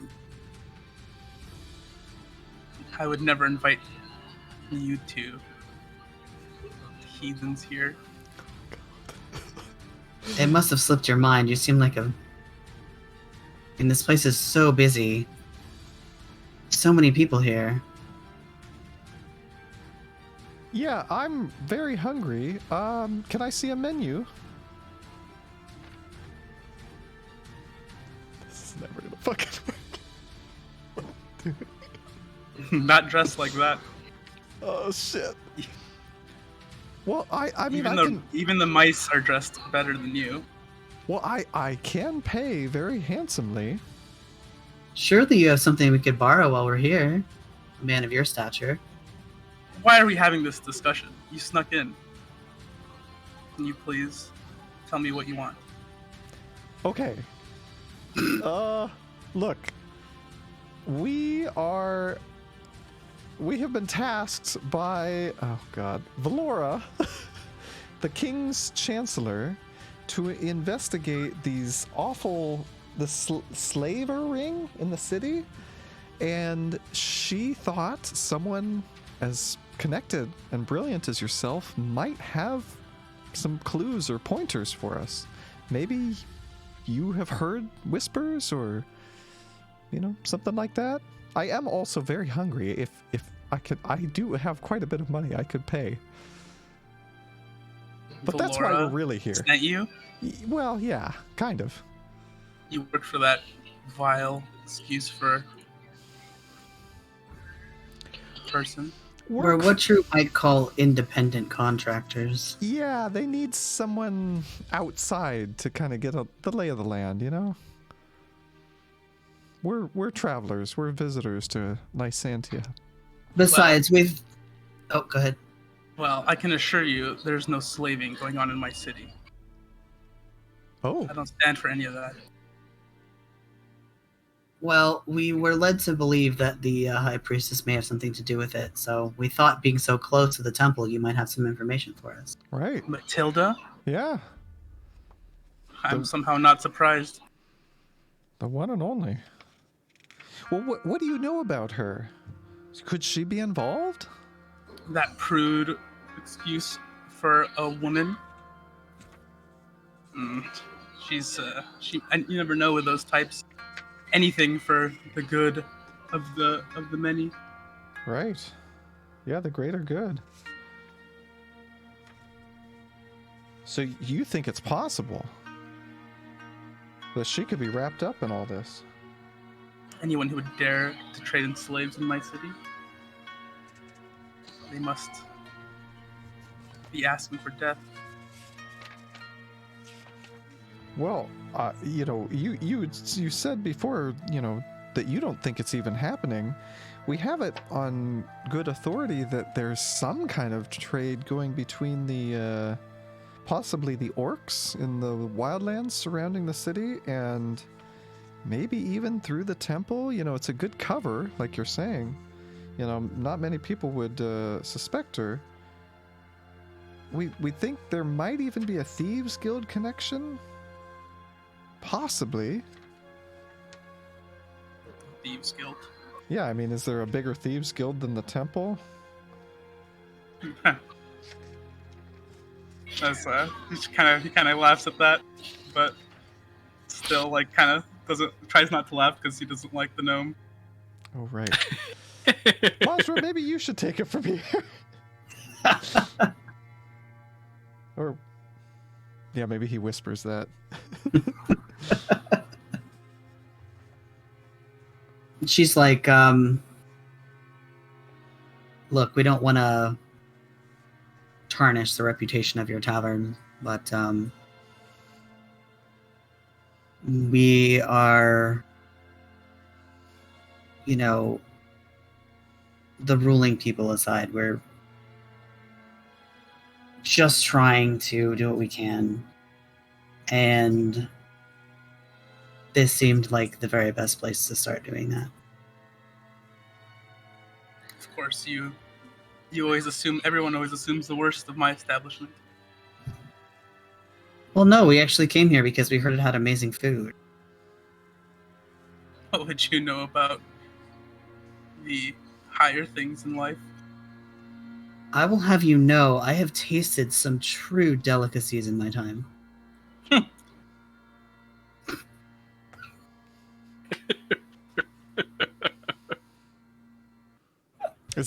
Are you lying? Is Mazra lying right now?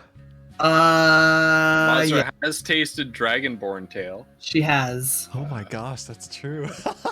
Yep. Oh my god. And horse.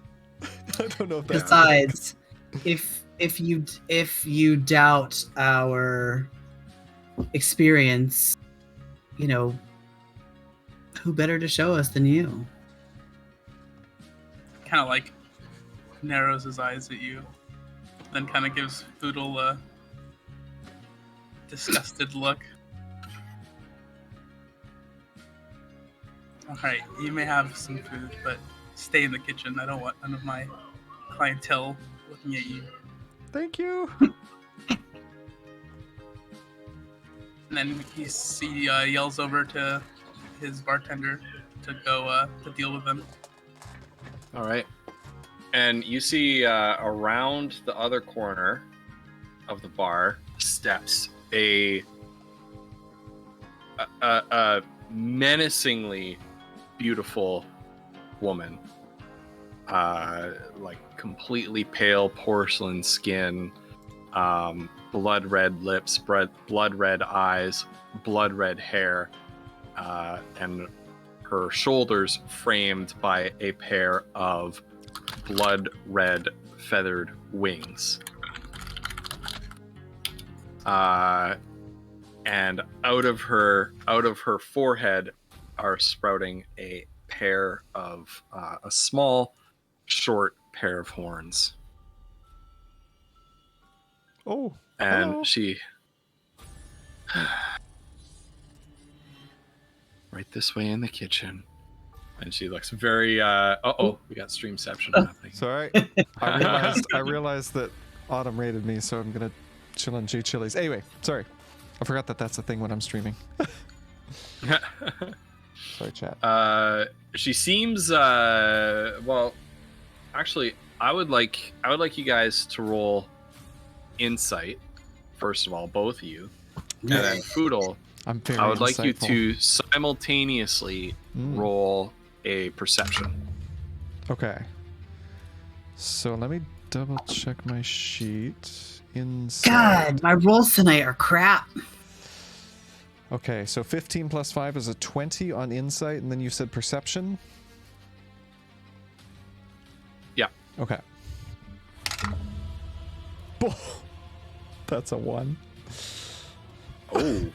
That's a 1? I got a natural 1 on well, plus whatever, but on perception. Insight I got 20.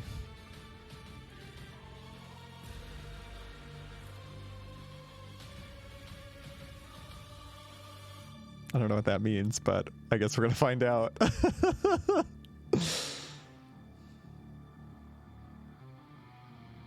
My goodness.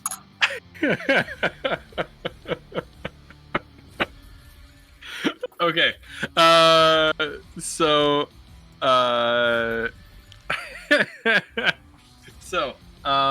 insight checks. What were the insight checks? I got a 20. I got You got a 5. 20. I'm having 20, real like bad 20 and a rolls. 5. So Jeez. yeah, so Foodle, you notice that this very infernal looking being, very very much not human, very sort of menacingly, like, you know, a woman who looks like she got spat out by hell. She looks very sort of exasperated and sort of is following Shiraz's commands with sort of a resigned, a frustrated resignation. And God, I shouldn't have made you roll for this. And so I'm just gonna say, even though you rolled a 1, you succeeded, because this was bad DMing to make you roll for this, because I actually don't know how to make the story go with that failure. Oh, okay. Sorry. So you succeed anyway. Don't apologize. We'll just say that roll never happened. Yeah. And you recognize around her neck there's like a little there's like a little green scarf fashionably wrapped around her neck, and you have a flash of recognition at seeing this. It is unmistakably the embroidery, the fabric. It is unmistakably a scarf that you had gifted to one of your cousins all the way back in Lumbrill, during your shared childhood. And this cousin is one of the members of your family who went missing.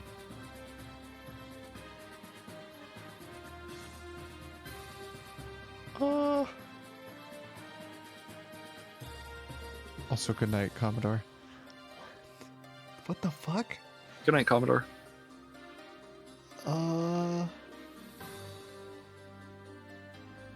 Wait. Where did you get that scarf? What? This? Yeah. None of your business.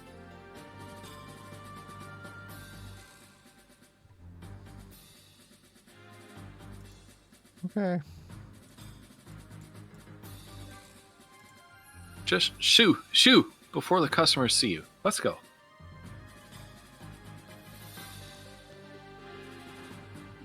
Mazra? You coming?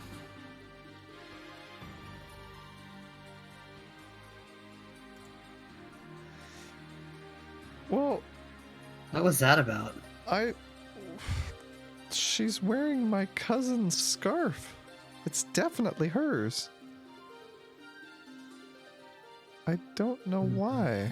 But also, we did not learn anything, really. Yeah, that guy's a jerk. Yeah. And I'm not really sure how we're gonna get more information out of him. I mean, he clearly doesn't Well, The like woman gnomes. sort of strolls past you into the kitchen, jerks a hand over her shoulder, and says, "The boss wants these two fed. Give him something. He doesn't seem to care what."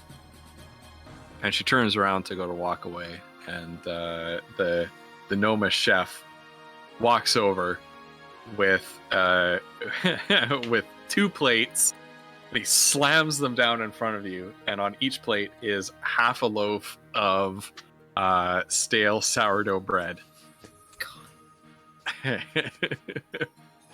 Well, if it isn't the consequences of our actions. I'm so hungry. So while they're sitting there, and the guy like walk away after he puts it down on the floor, or I mean on the table. He Yeah, the turns to chef. walk away. Yeah. Okay. Yeah. She doesn't stop him, but once he's far enough away, she's gonna like. So are these like ovens like kind of over here? These are like the ovens and stuff. Yeah. So when he like walks away,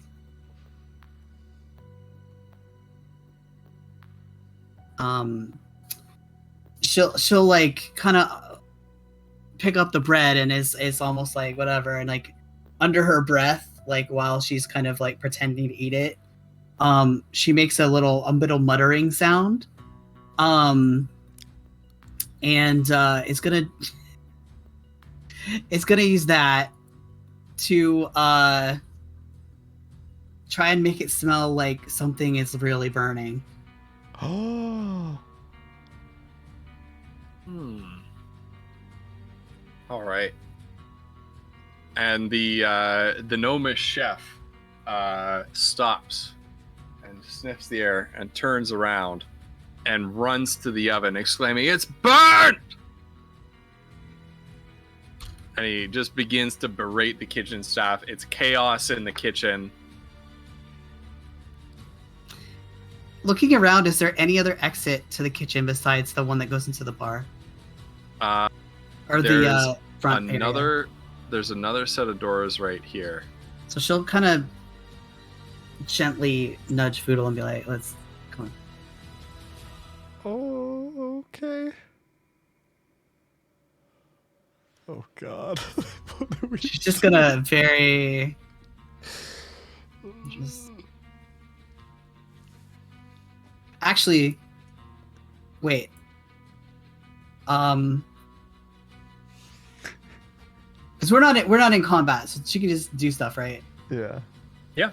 Okay. So she's actually using her magic for once. So before she nudges Foodle while they're running around, she's going to, if she's noticed the door successfully, she's also going to. So she'll let go of the prestidigitation, and then she'll use her mage hand and make it invisible, and try to move it over to the door to see if it's unlocked. It is unlocked. Okay, so then she'll nudge Foodle and be like, Oh, okay. Foodle's gonna try to sneak into the door, I guess.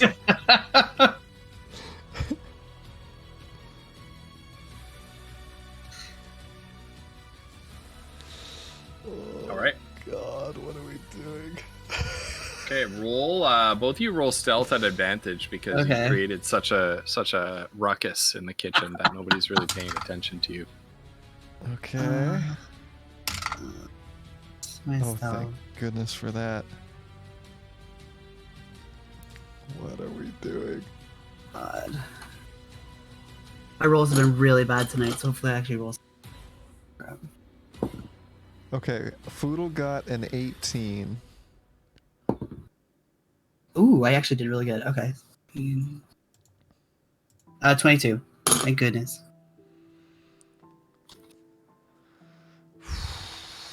All right. Yeah. So you're able to sneak in without. Yeah, you can sneak in without anybody noticing you. So feel free to enter that room, and on the other side of those doors is a cozy and finely furnished office. You can see some fancy bookshelves. There is a desk with instead of 4 table legs, it's basically a somewhat risque pair of statues of 2 women looking like the woman who brought you into the kitchen, kind of like crouched down and holding the desk up on their shoulders. Quite I hate this guy. Foodle probably blushes when he sees it. Oh my. No respect. You see on the desk there's like assorted papers, a ledger is open, there's a finely stuffed chair with leather upholstery behind the desk. On the floor is the pelt of a tiger, which maybe you've never seen a tiger before, they're not native to your area. A belt of a large striped cat that you've never seen before, used as a throw rug on the floor. And there's a fireplace crackling with a low burning fire, sort of near the end of its lifespan, with a little chaise lounge in front of it. What's this thing over here? That's a wash basin. Okay. Filled with some clear water. Okay, I guess we'd look around? Yeah. Okay, maybe. This is good. I thought this was going to be a pantry. Yeah, this is great. Okay, what can I roll? Investigate, since you're taking a really... Okay. Yeah, you're taking a real close look in the room. Yeah. Okay. Yeah. I know that feeling, hoping the DM is going to say something different, but no. I'm rolling really bad tonight.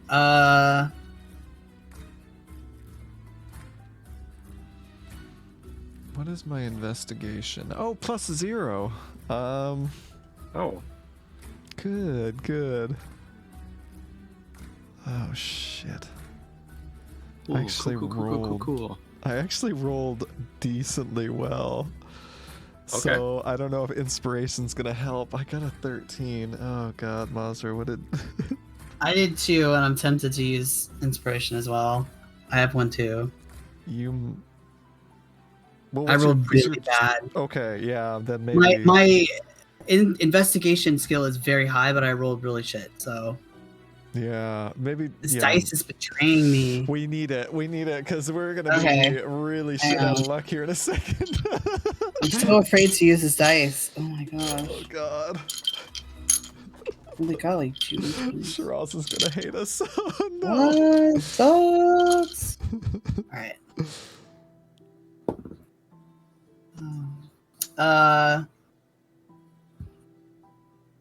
16, that's better.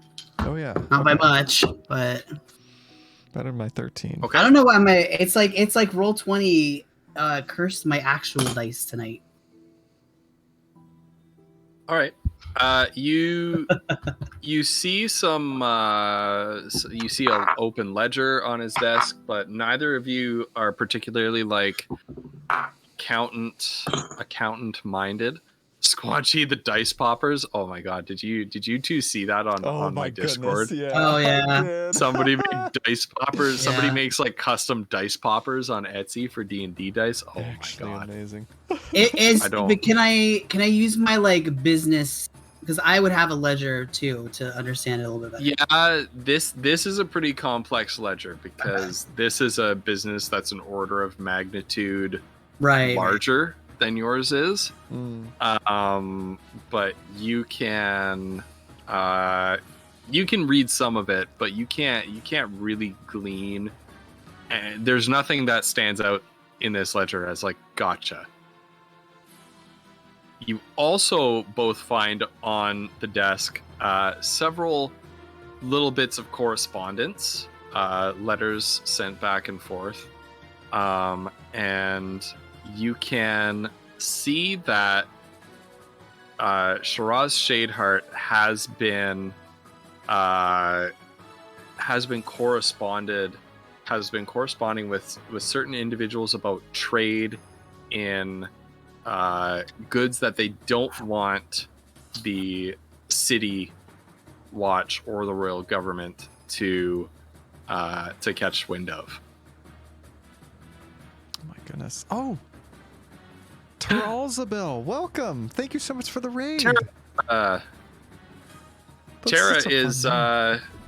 is Andrew's girlfriend.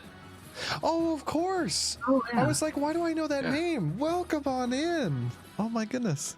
That's why Andrew just said, "Oh Lord, we coming." I thought he was talking about the cops Welcome. bust in on Mazra and Foodle breaking in. Oh my gosh. So anyway, yeah, there's these letters mentioning, Shiraz Shadeheart trying to acquire some goods from certain dealers and wanting to keep it sort of on the down low and under the table.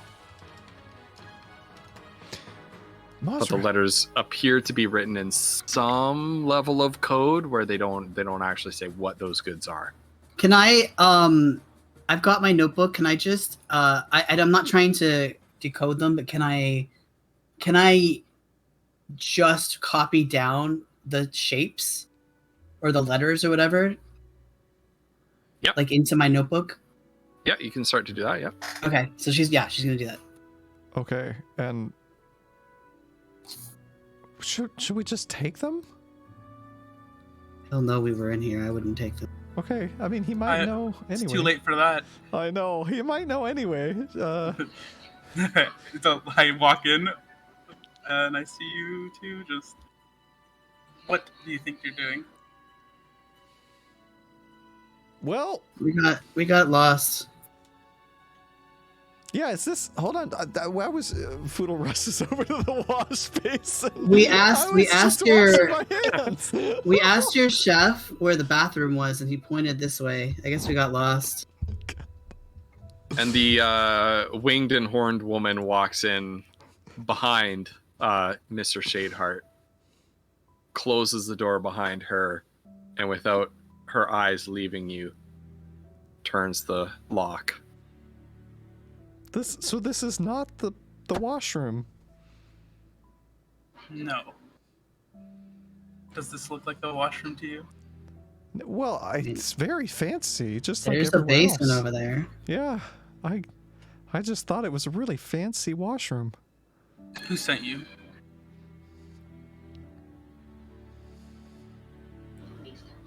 Huh? The master asked you a question. So I have I think like when we came in here, like Mazra can like maintain her mage hand. Can she like, if it's invisible, can she like almost slip it behind that lady and like have it near the lock? Not open it yet, but just like. When you attempt to do that without her eyes even leaving you, her arm flashes out and she grasps the mage hand, and it just dissolves away in a little like sparkling energy. She kind of waves her hand off like it's a little bit like, ew, orc magic. Oh wait.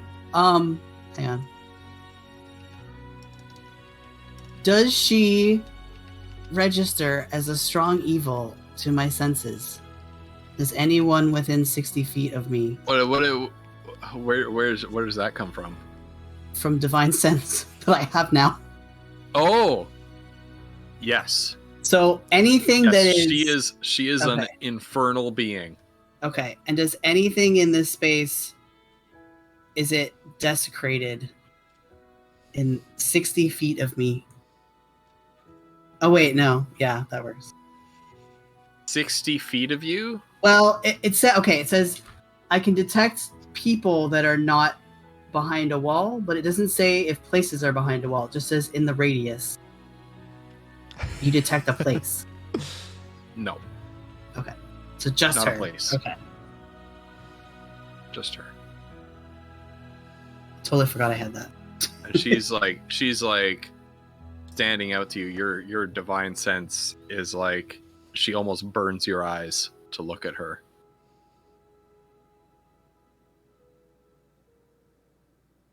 So, are you guys going to tell me what you're doing? Or shall I have Tisiphone beat it out of you? Well, okay. I think being honest with people is important. So, we are part of a caravan trying to gain entry to the city for safety during the winter. I know who you are. To that end, we have been sent to try to find where this slave ring is coming from. we thought maybe you would have heard whispers, or we didn't think you were involved, but we thought that was a lie, by the way. I don't even know if I need to roll for anything, but we thought maybe you Roll would shit. Okay. Yeah. You say your thing, and then make your rolls. Okay. We thought maybe you would have heard something. You're well-connected, business-minded person. You have eyes on the city, ears everywhere, I'm sure. And we thought maybe you would have information. You were certainly less than forthcoming when I told you this earlier, so here we are. We are very serious about looking into this. Oh, shit, that's actually pretty good. What? Deception +1. It's a 20 total. 20 total. Okay. It's glad one of us knows how to lie. Apparently, Foodle, the truth teller, knows how to fucking lie. What's so Shiraz, you can counter roll insight. Oh shit. What is insight? That's a wisdom. Wisdom, yeah. Shoot.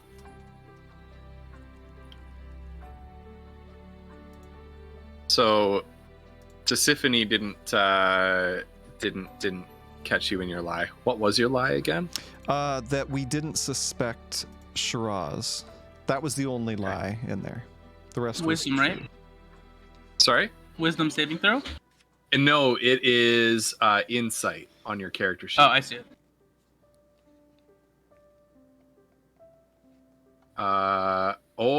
You made it. You do have advantage turned on. Oh, how did I turn that but off? the first roll was a 20. I will turn it off for you. That's wild. Shit. Can I turn it off for you? I have to go into the settings. That's right. You're kidding. Yeah. So Shiraz, you barely caught. You just detected like maybe a little bit of a tell coming from Foodle when he said that he didn't suspect you.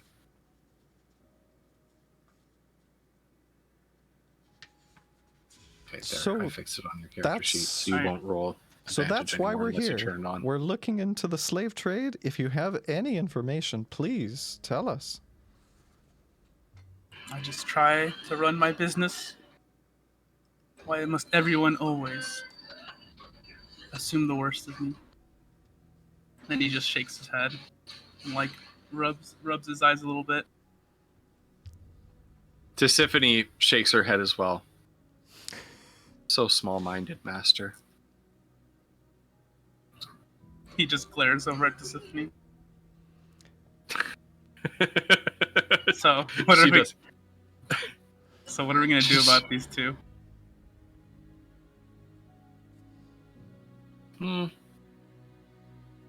Kill them and serve them up in tomorrow's stew. So be it. You deal with them. And he just walks out the room. Very well, master. Wait. Tisiphone opens her hands up.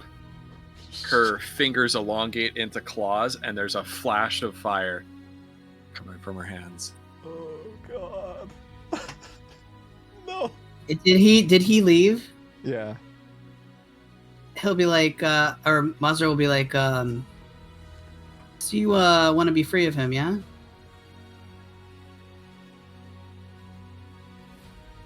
She kind of like took one step forward and then stopped.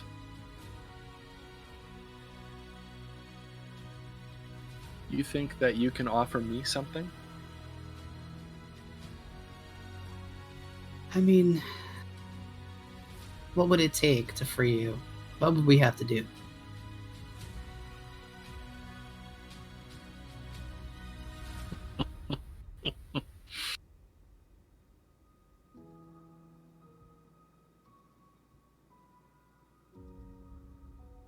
You could find my summoning circle and destroy it.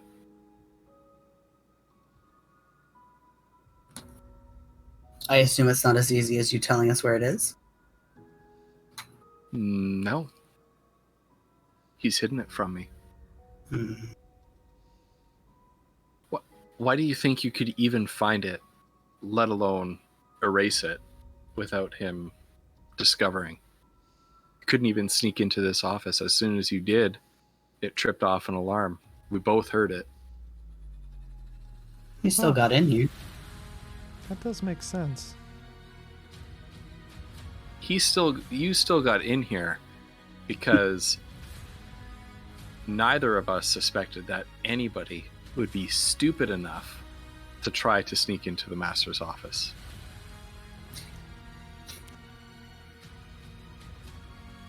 Right. Obviously, we both overestimated you. Right. Oh, crap.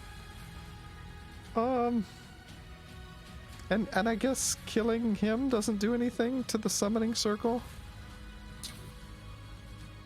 You think you could kill him? Well, we did defeat a dragon.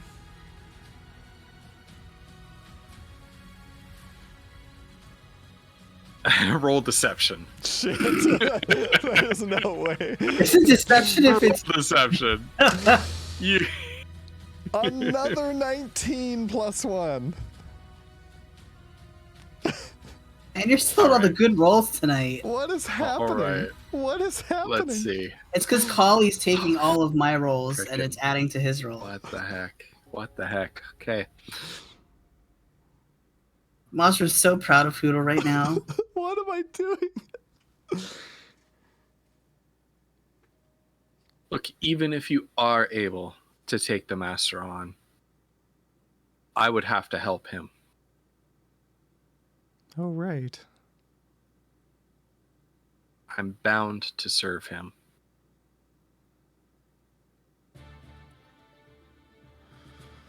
Right.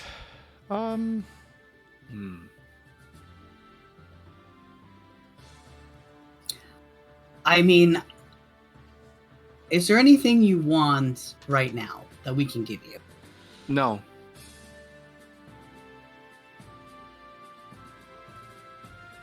Well, actually, there is. The master doesn't let me eat souls. Not often. It'd be a nice little treat. So maybe, after I kill you, I might have a little snack on one of you. We do have a much more tasty soul you could snack on right now. Do you? Yes. Do we? Who's that? He's a super accomplished potion maker and Ooh, that's right. well renowned Yes. in lands beyond. We could bring him here. Could you? Yes. No, I don't think so. Shit. See? And the fires poof again. Oh, crap. I guess we're rolling initiative. Oh, God. Wait. How did you get your scarf again? How'd you get that scarf? What? Why do you keep asking? Why do you keep asking me about this scarf? It belonged to my cousin. It's just a scarf. Who gave it to you? So? Your cousin? Yeah. Oh, that's like that mortal thing where you have like people you care about Yeah, they were my because you kin. have some common ancestor that screwed each other. Yeah, Repulsive. right. Who Well- gave it to you?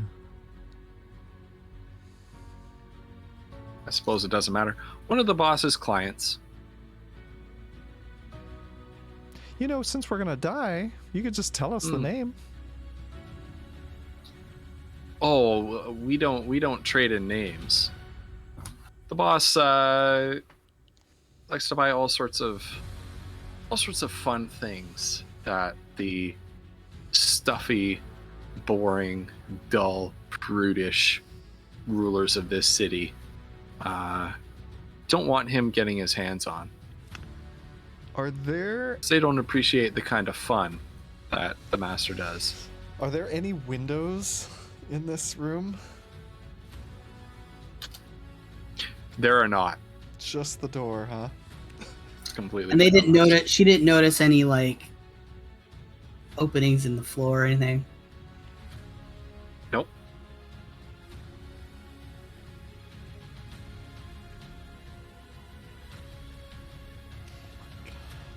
Okay, so I was in there, invisible. I pop out invisibility, and I asked Tisiphone, Hmm? where did you get that scarf? She seems very unsurprised that the master is in that room. Poodle is very surprised. He just pops into appearance and talks to her, and she's like, yes. Well, like I said, one of your dealers. Which He one? had it. I liked it. Well, the one with the gross mole on his neck. Disgusting creature, really. Dwarf. I don't know his name. I don't care about mortal names. You know that.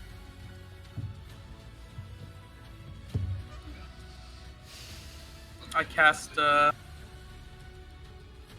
what's it called? Shocking Grasp. And I hold up my electric hand. I say, Tisiphone, name now. It was I master, and she actually looks a little bit nervous. I don't know the name. Why is it so important to you? And then I She just asked reach out Poodle. and grab her by the neck with my shocking grasp. Oh, she's just like, so she normally okay, you guys wouldn't know this because you haven't encountered these creatures before, but she like, screams and recoils in pain, and her eyes flash in anger. I told you I don't know the name. I don't know any of your dealers' names. It's the dwarf with the mole on his neck, I told you.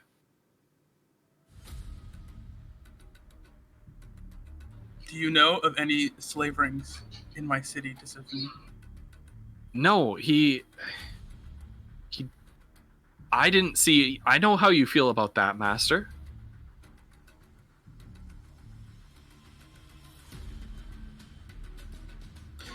Talk about this later.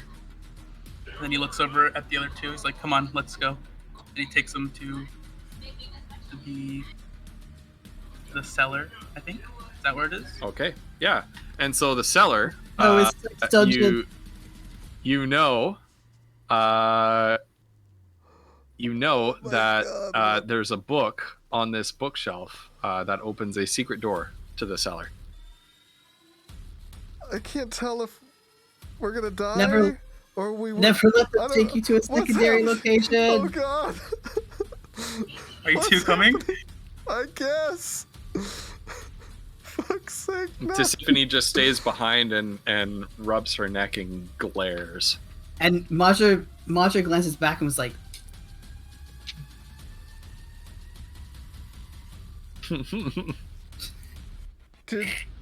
Did if he was still there, did Shiraz believe me when I said we killed a dragon? That's a good point. Yeah, Shiraz was invisible and in the room the That whole is time. a good point. Let me check. So roll insight. What was your Come deception roll on. again, Collie? It was a 20. Mm. Come You sound so on, defeated. one time. Oh, you got me Oh, kidding. he critted on you. Oh God! Oh no! Oh shit! Okay, add dice tonight. damn. Or like Damn. good dice.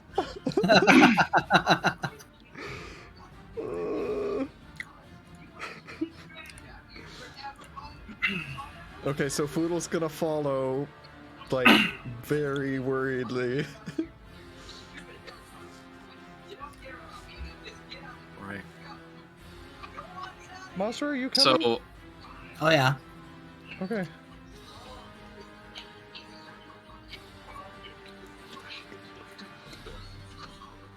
All right, so you make your way into the cellar. Can she, while they're walking, can she just kind of palm something into her palm? Just kind of.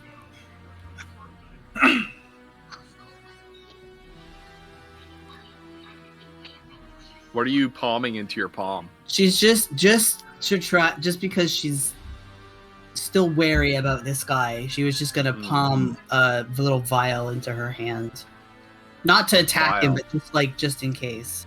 Like from your belt, kind of thing. From my bag, I guess. From my From pack. your bag into your hand. Okay, roll a sleight of hand, and you've got Thisiphonie and Shiraz both get perception checks to see if they noticed. Oh, pretty good actually. So with my bonuses, I got 15. I mean, 20 total. I rolled a 15. If I've learned anything, 20 does not cut it. I know, right? I've been Oh my lying God. out my ass, and nobody fucking believes me. Well, at least, I guess, what's her name did, but Shiraz didn't fucking believe it. Damn it. Oh. Finally.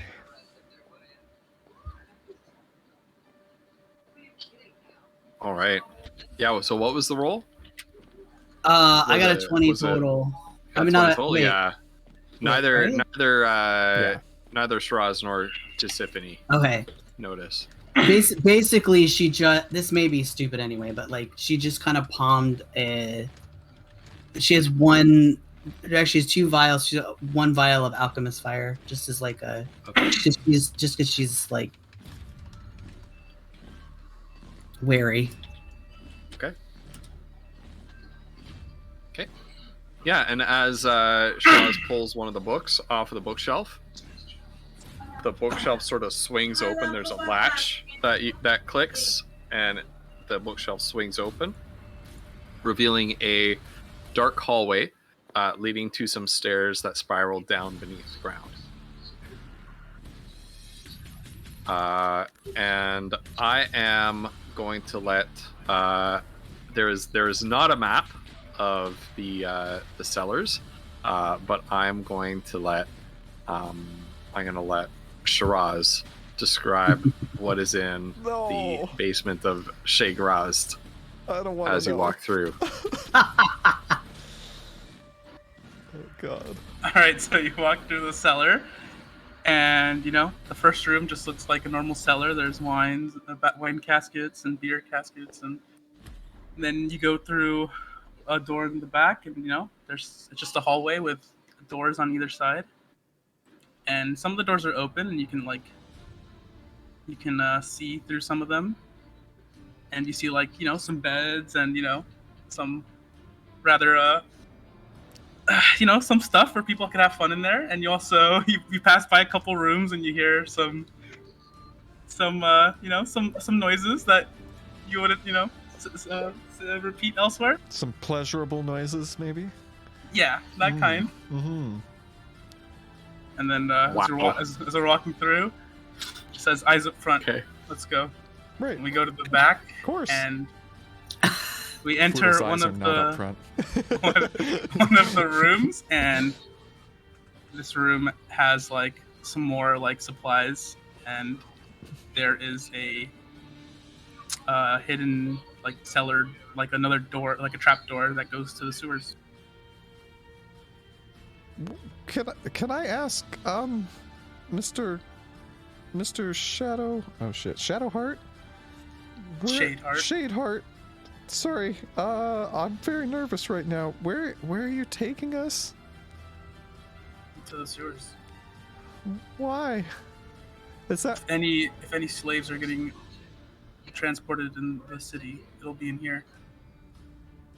Oh. Okay. Well, that's perfect. Can I ask? Well, actually, instead of asking, let me just say, I'm so sorry. Thank you for helping us. We don't deserve it. He just glares at them. He says, "Come on, let's go." Okay. All right. And so you crawl through the little crawl space and into the sewers. Basically, Shiraz, what you know about the sewers is that these are fairly you use these sewer tunnels to transport, as Tisiphone had mentioned to the two break-ins upstairs, the two burglars upstairs mentioned that Shay Grazd does acquire a certain amount of contraband for the enjoyment of its customers and its clientele. That the city would most rather not there be a trade in these goods and services in the city, and much of these goods are moved through the sewers. Thus the kind of secret entrance to the sewers underneath Shay Grazd.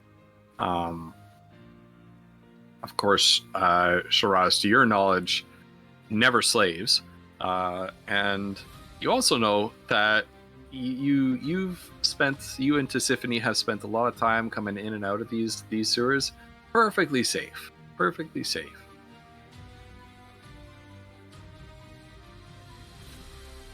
And you can see in this room, as you know, as usual, there's boxes that are stacked up in the corners. You know, if you open up any of the boxes and peer inside, you might find some things like, you know, packets of smoke leaf and packets of things that are, you know, a little bit stronger than smoke leaf. That that foodle you might be thinking like, I don't know about that.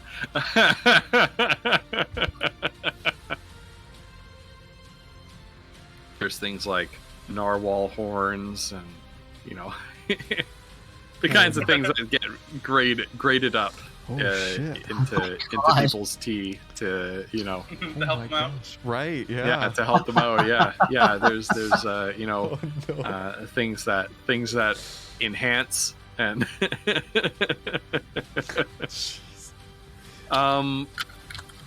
one thing, Shiraz, that actually, Shiraz, I would like you to roll a perception.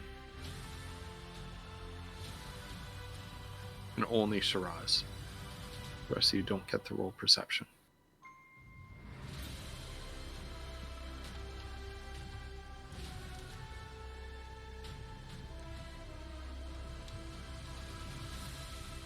Okay. Why'd you roll it twice? Did I? Well, the previous one was to see if he saw what Mazra. Oh, this is it. Okay. That's right.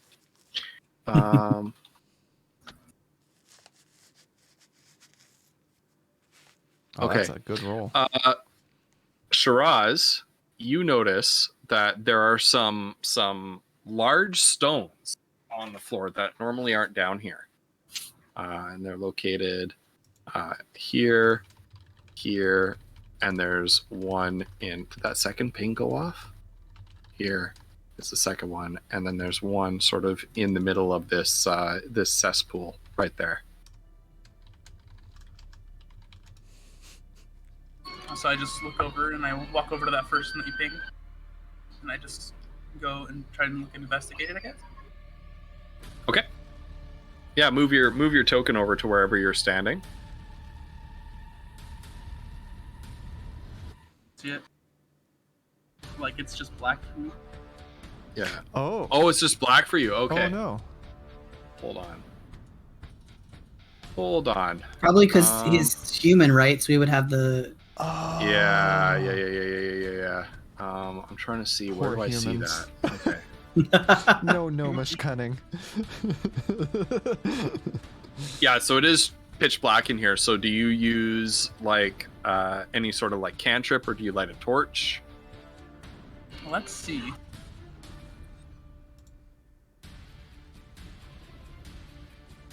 Guess I'm lighting a torch. Okay. let's give you. Your torch is 20 and 20, right? Yeah. There you go. You should be able to see now. Okay.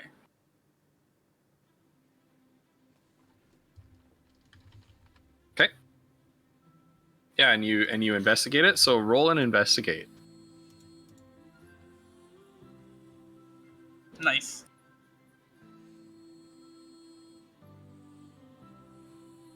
Okay. Um, So, yeah.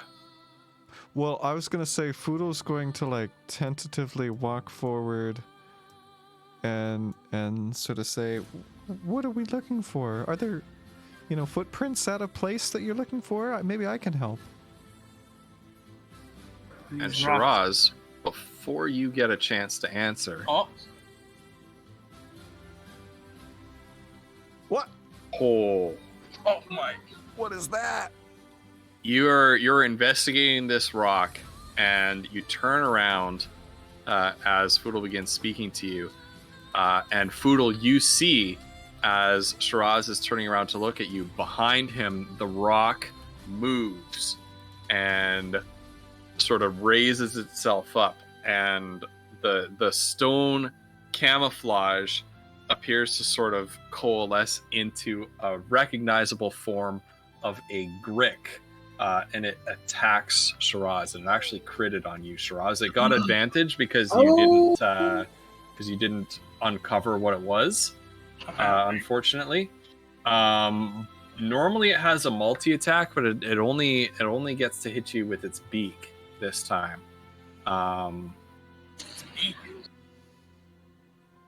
Actually, it attacks with its tentacles first, so it does get to attack with its tentacles. So it hits you with Frickin' its tentacles. Yeah. Get tentacled, son. Oh shit! It's happened already. How is poor Flutter missing this episode of all episodes? Oh my god! All right, Shiraz, you take 5 slashing damage, and as the tentacles sort of wrap around you from behind, Ooh. and the hooks inside of its little suction cuppy things sort of hook into your flesh and slash into your flesh, and then it gets to make a beak attack, not at advantage. Sloth. Oh, What and it is happening? critted Oh, again. shit! What? It critted again. Okay. It's gonna be And one of that those nights, isn't it? is- Yeah.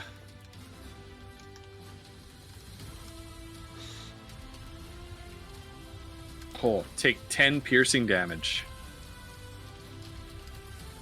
Okay. All right.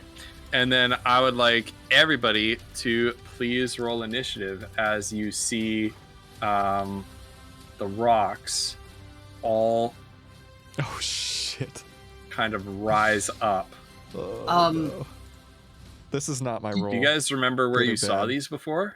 Yeah, in that we were in the dwarven sort of tomb, barred off, broken section with Bo's character, Fielding, right? Fielding, yeah. Oh, that's crazy. That feels like so long ago. Okay, this is not my role, whatever it is, good or bad. I'm just telling you now, Ghost. Yep. Just, Yep. just You for the have- oh, that would have been good too. All right. Well, it should just be like that's your role, man. No, that's Okay. why I announced it first. Okay, it's actually a 20. I did roll pretty well. So how does Shiraz add himself to the how does Shiraz add himself to the Click on your token, Oh, yeah. and you'll get the little things popping out of your token, and then go to your character sheet and click on the initiative box where it says initiative.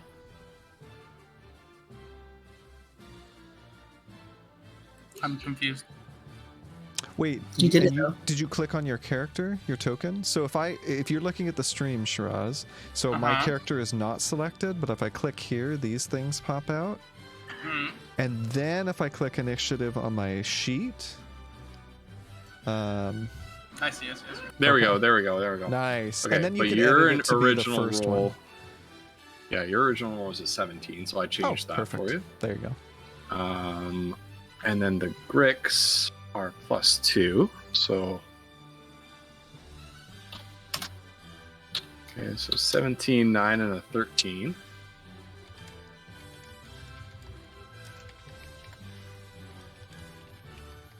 Seventeen, 9, and 13.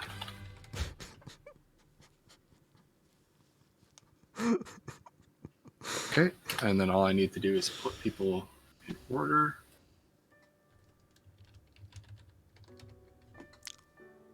Also, before we get super into it, do you have the is there like one of those handouts for those daggers that Mazra got?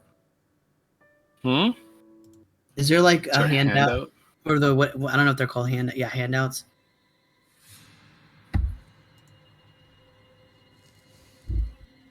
Oh, these things. Just because I don't know what they do the damage wise. I don't know. Right. Did we I ever made it last time? Yeah, and did you put it in Discord? I can't remember. You might Oh, it may have been. Sorry. There it is, yeah. Okay, hang on. I don't know about I'm gonna post it into chat so that oh never mind. I can't post it into chat. Alright, have you got it, Wolf? I know they're daggers, so you just do dagger damage. They do dagger damage. Okay, that's fine. Plus, I have a I think they're like a +1 weapon or a I have that +1 magic dagger that Goldro gave her, so I'll just use that same thing to roll those. Yep. Okay. That works perfectly. Okay. All right, Foodle, you're up. Okay, so Foodle sees this one attack Shiraz, and so he's gonna 5, 10. He's gonna cast Hunter's Mark as he's aiming down the sight of Gimbal Shot, and on this one here, and he's gonna fire Gimbal Shot at this sucker. Let's see how this goes. Okay, he's gonna try. And that is a 21 to hit. That's right, Bo. I couldn't get it to properly copy paste into a handout. A 21 does hit. Okay. So, and this thing is not damaged? It is not damaged. Okay. So, oh god, what a terrible roll. So 3 plus 4, 7. Plus D6 for Hunter's Mark. Okay. Oh, there we go. So 7 plus 6 is 13 total damage. Okay. And it seems that Gimbal Shot kind of doesn't do as much damage to this thing as you would hope. You can see that almost like its flesh is like solid rock almost, and it kind of like cracks a little bit. But you see the bullet, although it like really punched this thing and really gave it a good blow, enough to like knock it back and elicit like a squeal of pain that forces it to let go of Shiraz. You can see like the little musket ball sort of tink and fall down and clatter on the flagstone floor. So this thing is resistant to Gimbal Shot's damage. Okay. And so 13 divided by 2 is there. Okay. Shiraz, you're up. Okay. I'm going to cast Shocking Grasp. Ooh. Oh, holy shit. Yeah. Now there's some damage. You definitely. Oh yeah, I have to make a melee attack against it. Right, because you do have to, but you did, but it's bundled in that. Oh, roll. okay, yes. That's the 26. Damn. Oh, okay, it just does it all in one. That's pretty nice. Isn't that nice? Yeah. That is pretty nice, yeah. So yeah, you grab onto this thing with your electrified hand, and the bolts of crackling energy course through its body, and it jerks and writhes and screeches in agony. Its flesh begins to pit and smoke and sputter and sizzle. This thing is looking very hurt after that. Shiraz, you also have a move action and a bonus action. Yeah, just remember that if you move out of this thing's threat range, you will provoke an opportunity attack. He cannot use reaction until the start of his next turn because he got hit by shocking grasp. Oh. So I'm going to Oh, okay. get out of the way. Wait, what did I just do? I didn't mean to do that. I Sorry. don't know. Sorry, And- ignore that. That's my turn, and I'll be right back. Okay. Okay. Nice. All right. The one that Shiraz just zapped advances upon Foodle. And it will make it lashes out at Foodle with its tentacles, aiming for his little gnome head. Oh. To give him a little kiss with its No. beak. Yeah. 16. He dodges out of the way. Oh. He dodges out of the way, so the tentacles like plink off of your studded leather armor. The hooks can't quite catch on, and you're able to slip out of its grasp. Next Grick is this one.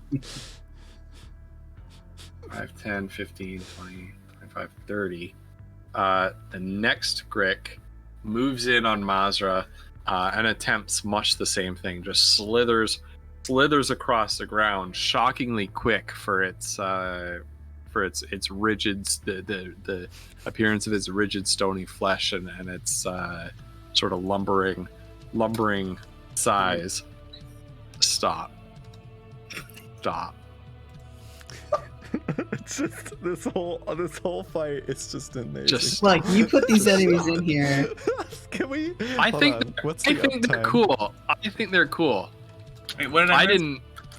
didn't know that Shiraz was gonna spam a certain spell in chat this whole session. Well, and he said Ghost described this Grick as reaching out with its tentacles to Foodle's tiny head. So I mean, you can't make this up. Like, it's just Okay. Does a 22 hit or not? I wonder. Yeah, a 22 hits. I mean, I do have like a 25 AC, so. No, you don't. What is your AC, out of curiosity? It's 13. Oh, monk Take ass, take 13 slashing damage. I take half of that. what? Okay. Ooh, good thinking. But it does get to follow up Oh, with its second attack. so did we get technically get a rest after fighting Greco? Or not? I was thinking about that You too. you can say that you took a short rest. Okay. Oh yeah, maybe when we were waiting for the king to So do I get my show hit up. points back? Or no? You can My whole spend 3 hit hit points. dice. You can spend hit dice to Right. recover some if you want to. No, because it's Right. only 3. It's only 3 points. Okay. Beak attack. So it does manage to hook onto you with its tentacles and make a beak attack for 15. I believe that hits, right? Mm-hmm. Okay. And that is a 1d6 plus 2. Piercing is 7 damage. Okay.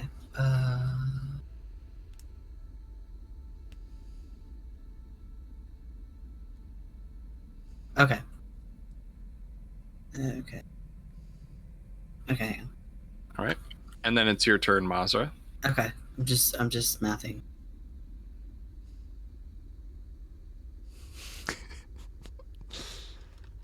That was half her health. So What? Yeah. What? 13 is half her health? well, she has 30 right now. Oh shit. So Okay, right. To keep on rolling 2s on your hit dice at level up. tell you.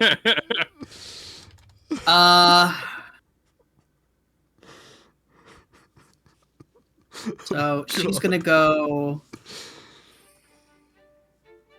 So she'll move 10 here and then try to stab this one. Using the dagger. So she's gonna again use the I'm just gonna roll using the other one.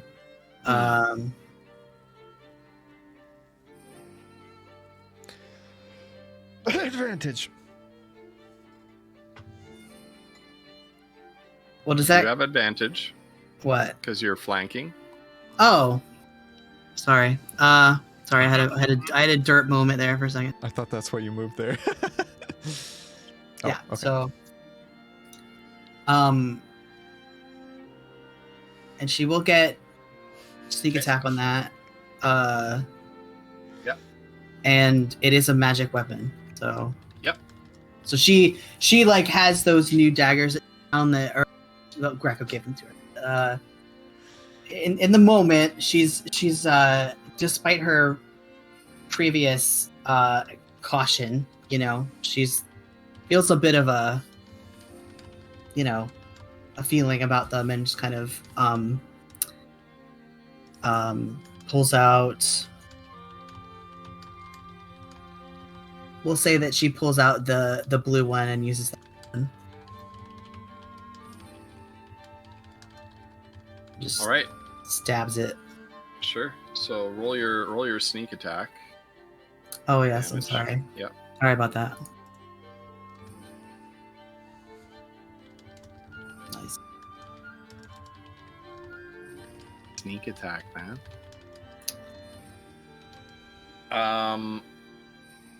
All right. Did you make a second attack or? I guess she will. Well,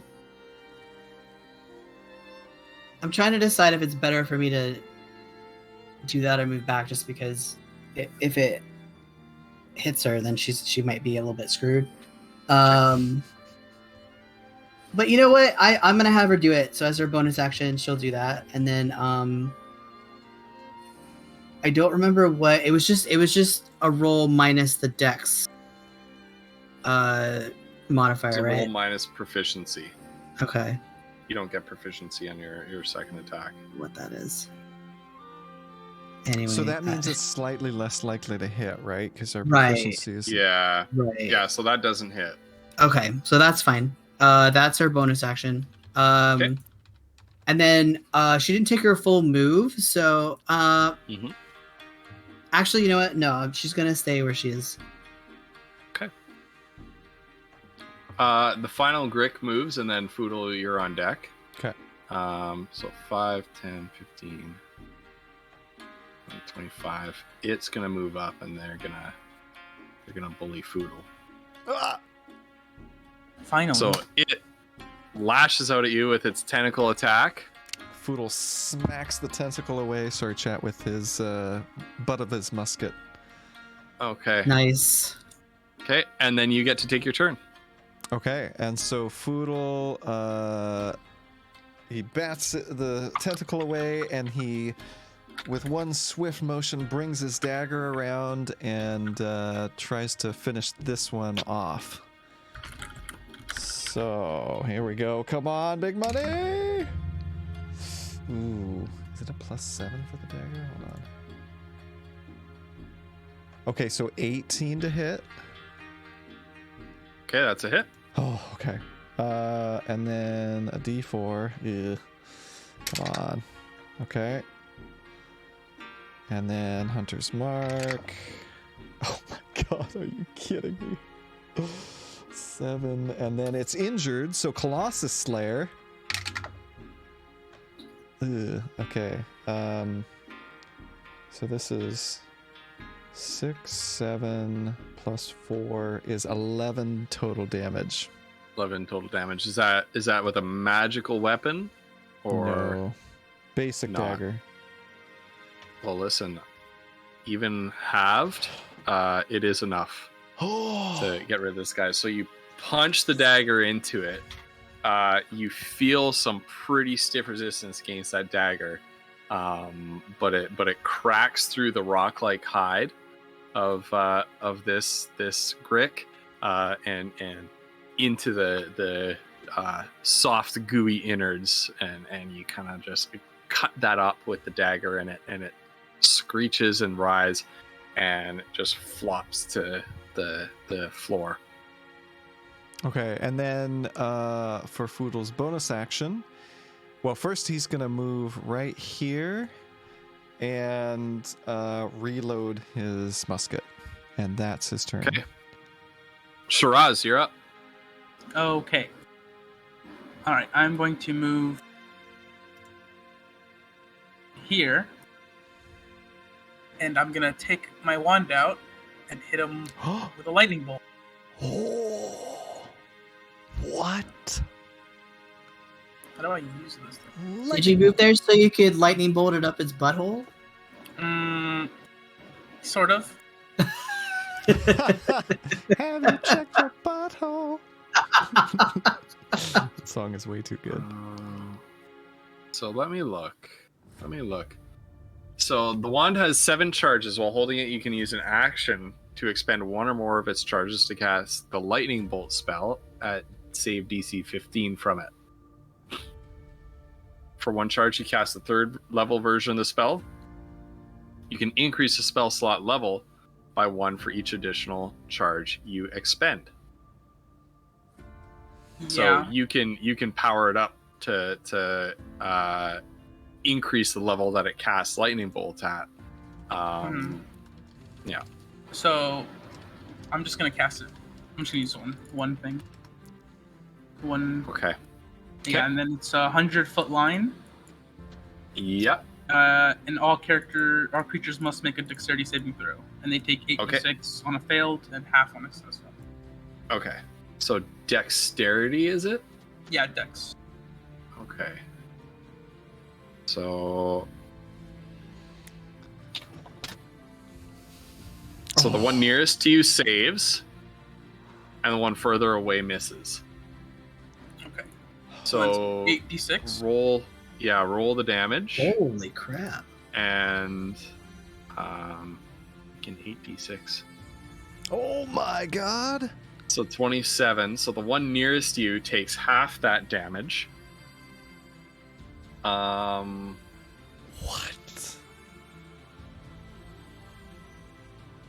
But that's still enough to wipe it out. More than enough to wipe it out. And then the other one that was undamaged is also killed. So this line of electrical energy just blasts out from this wand that Shiraz holds up, scorches this line across the ground. This crate is destroyed. It catches and on there's fire. Yeah. The lightning ignites flammable objects in the Sure. area that aren't being worn or carried. Yep. And a very So catches fire. sweet There's like smelling- little bits of like contraband. There's like burning cocaine in the air. And both of these Gricks just bzzzt and flop over dead. Shiraz, you are feeling so consternated and so like frustrated and angry about these things sort of stalking in your sewers and having caught you by surprise that this old familiar, not constipated, consternated, it's a completely different word. Should have taken your fiber pill It's a today. completely different word.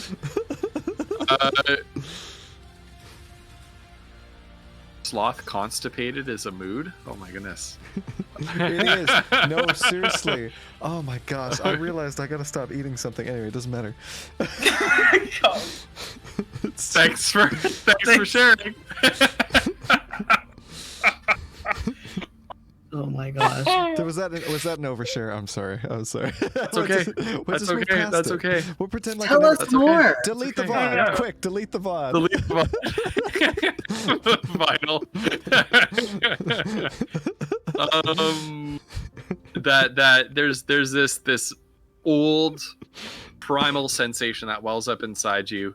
I would like you to roll one of the 2 wild magic surges that Flutterdye purchased for you, Shiraz. So type / roll D100.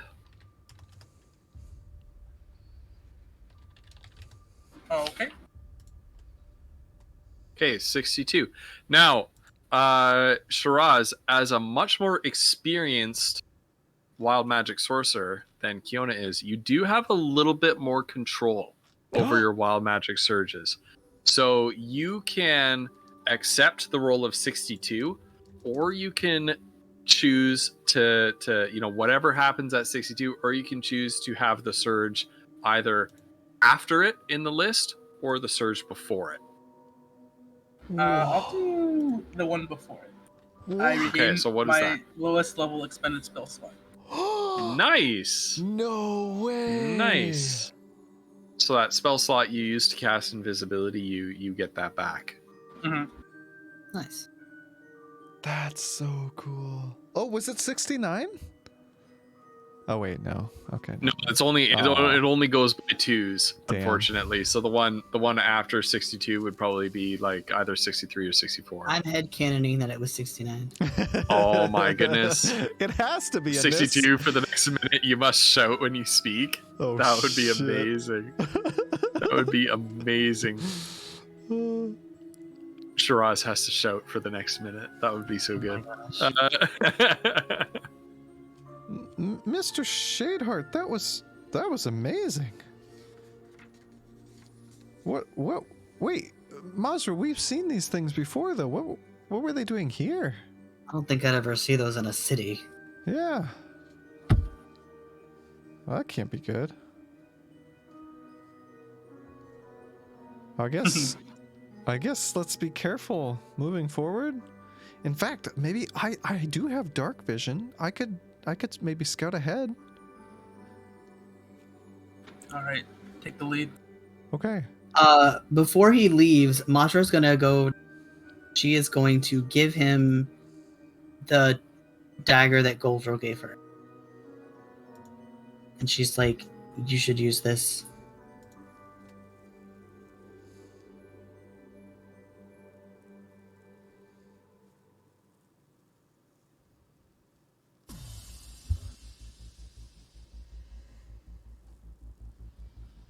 Foodle?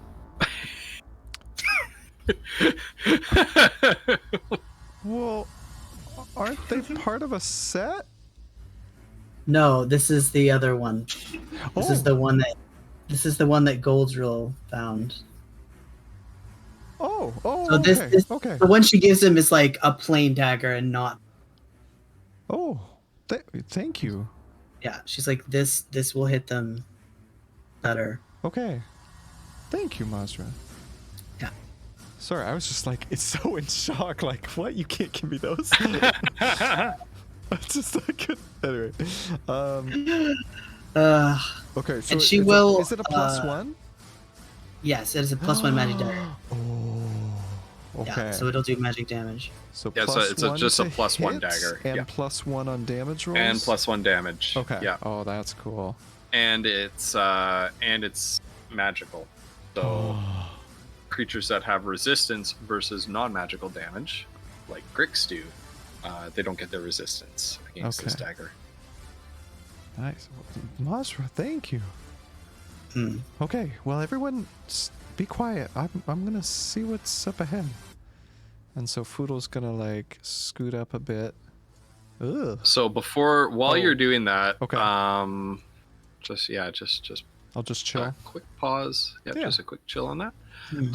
Shiraz, you know that the way to the sewer is quite a network of tunnels and cesspools and channels and things like that. But you've worked out a relatively straightforward path that you and your dealers use, and that is down this tunnel. Oh, it smells so awful. Oh. Foodle, you're going the wrong way. Oh. Thank you. Okay. And so Foodle's gonna see it. head down See it this come way. into view. Yeah. So Foodle, you find a locked iron gate right there. Oh.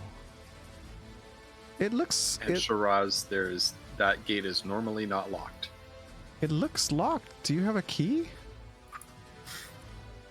It's supposed to be unlocked. Oh. Do we see like a mechanism or unlock this gate? No. Also, how warm is whatever Mazra just stepped into? Nope. Like, is it just water? Maybe it's just the aqueduct.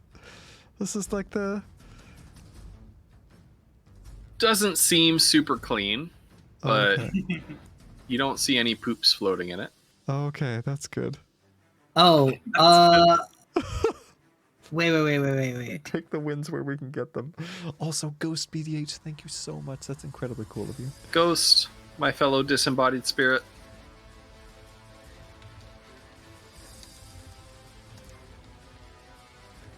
Oh, here we go. Are my boots dirty? Yes. I use prestidigitation to clean them. Okay. Yeah, you wave your hand and they're suddenly clean. All right, there we go. Oh.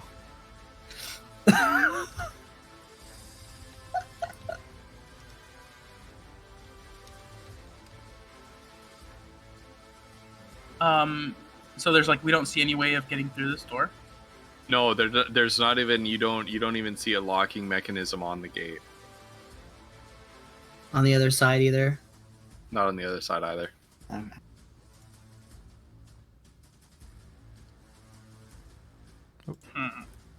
It's almost like there might be some mechanism separate from the gate itself that controls its lock. Do I Seems like? like it's not- Do I know another way around this? Like these sewers? You've explored the sewers in the past, and you know that there is a long way around that you can go. Which one is that? The top or the bottom?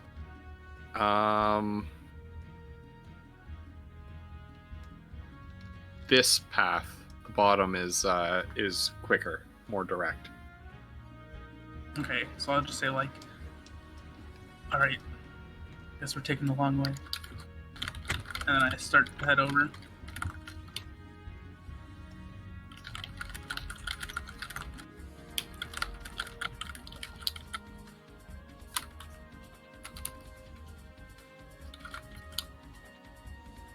Oh yeah, is it just, I'm assuming it's just a wall across the way, right? There's no like doors or anything. Yeah, no. Okay. Mazer's gonna drink a health potion while they're walking. Oh, why can't I? Okay, there we go. Okay.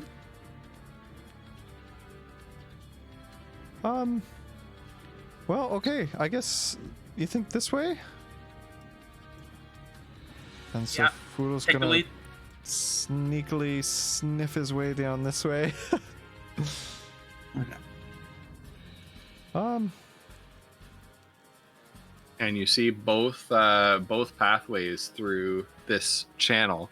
You're kind of like Foodle. You're pretty the like for Mazra and Shiraz. The water is like kind of thigh, like Right. upper thigh high. For Foodle, you're like up to your shoulders. You're like a Vietnam soldier, like carrying your musket yeah. over your head like this as you wade through Oh god. this stuff, Oh no. and it doesn't feel good. Okay. Do you want me to carry you? No, I'm okay. It continues on this way, and it looks like there might be a fork, and then it looks like maybe there's a big chamber down that way. Do either the gates look locked here, Ghost? The ones that I can see. They seem similarly locked to the other one. Oh. And in fact, Shiraz, this gate in particular, you've never seen before. It looks new. Oh, okay. Well, I can't see it. Okay. Well, Mazra, do you think you could take a crack at one of these locks? Sure. Okay. Foodle's gonna scoot out of the way.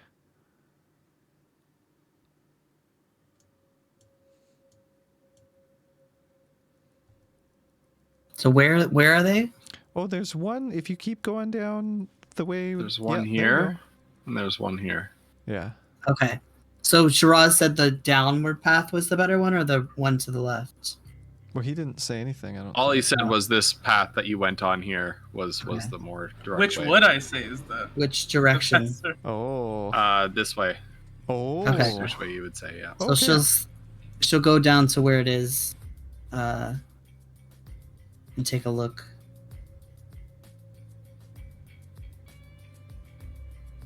Okay.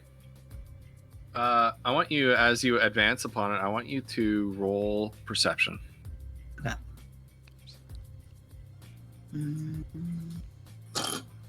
It's traitor dice. Ugh, Some good sewers music. Oh my gosh. 12. 12. You can hear voices further down this tunnel beyond the grate, speaking in hushed tones, but you can't make out what they're saying. You Okay. can't even make out what language they're speaking. Okay. The gate itself, much like the first, you don't see any kind of lock directly on it, but you can tell that it's locked fast. But you don't see anything to pick. Okay. So she'll quietly make her way back this way, and is like, I hear voices down there. There's someone past the grate, but I can't tell who or what they are. Oh. What is happening? Keeping her voice in the- low so it doesn't echo.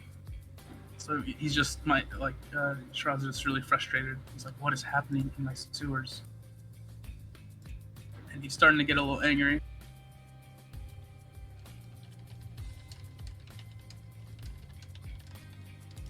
So he's just gonna just run down here and just start banging on the door. Oh, Be like, wait. "Hey,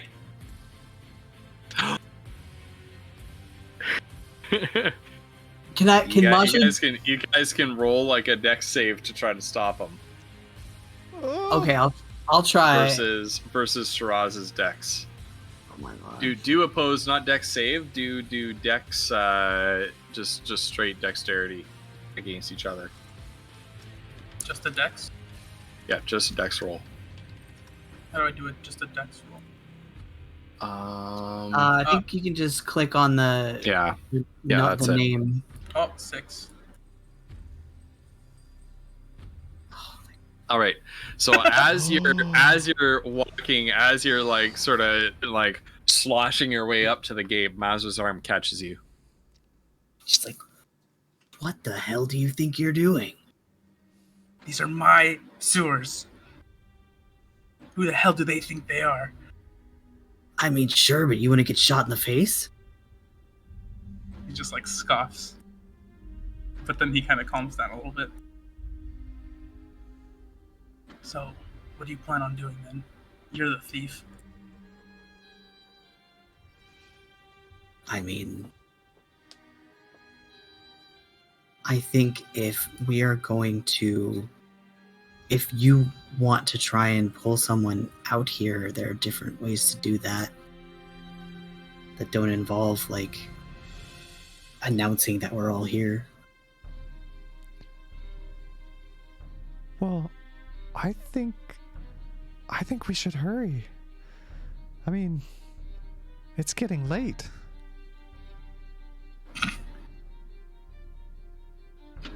So that way backwards was locked. Do you think there was that other path up the north, you think that's locked as well? We could go check it. Yeah, let's go. Okay. So Foodle's gonna back out this way. And up this way. Oh, wait. I don't see a gate yet.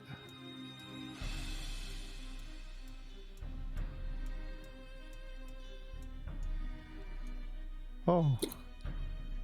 Okay, it's a bit of a dead end, but no gates.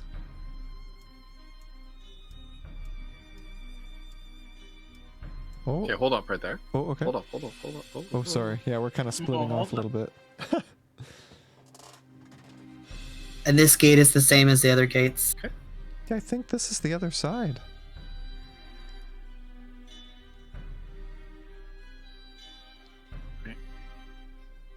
And as you're starting to move down the tunnels, actually, I'm gonna back some of you guys up. Oh, okay. Yeah, go for it. I'm gonna put you where you were. There we go. As you're starting to move down the tunnels, once again,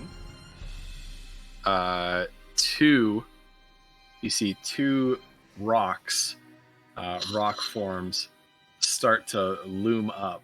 No. And they do get a surprise round on you because you walked right past them without them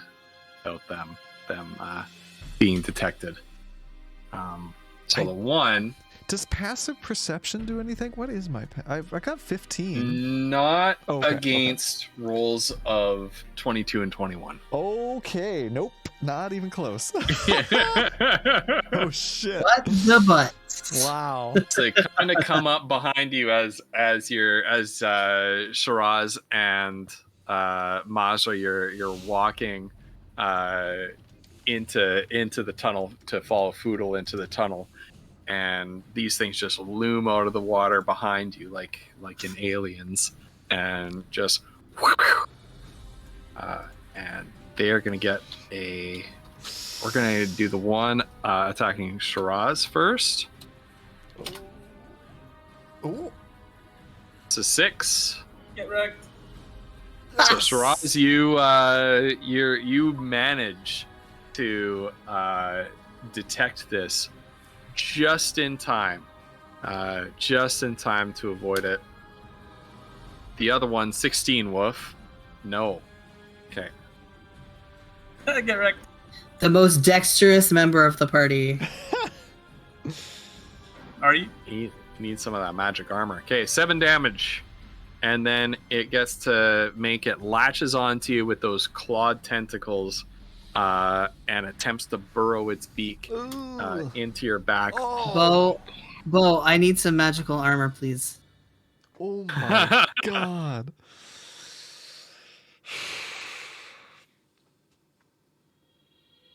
What? It's his beak attack? It's a I think crit. Bo. Like, It does. I think Bo might be out of subs. 1 damage. I looked it up. who else is sub to Ghost Pepper? No, you didn't look it up. We It's need-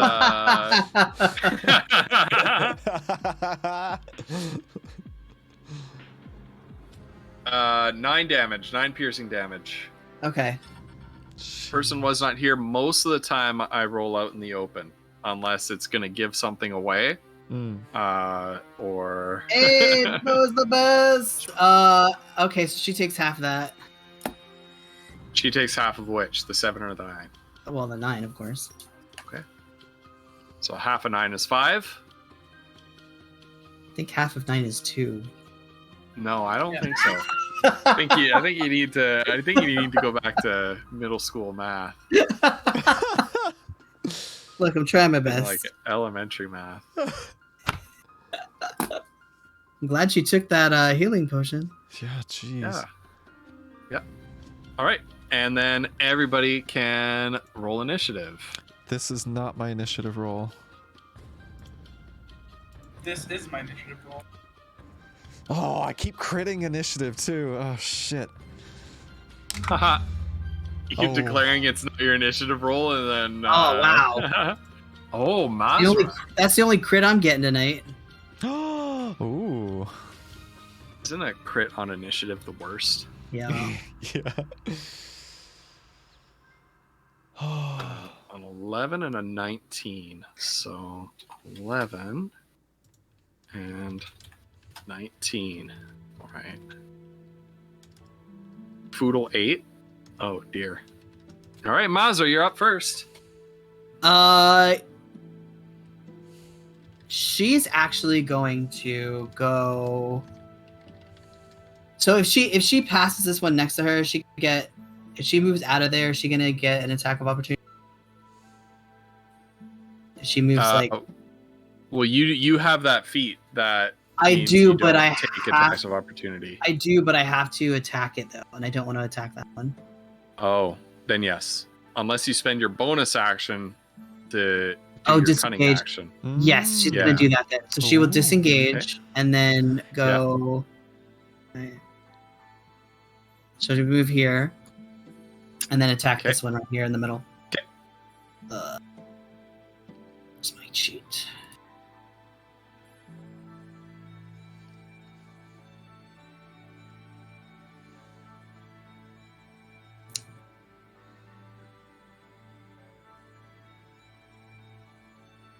Is that your attack? Yeah. Yeah. Oh, Not great. So she'll try and attack again with the other one. Okay.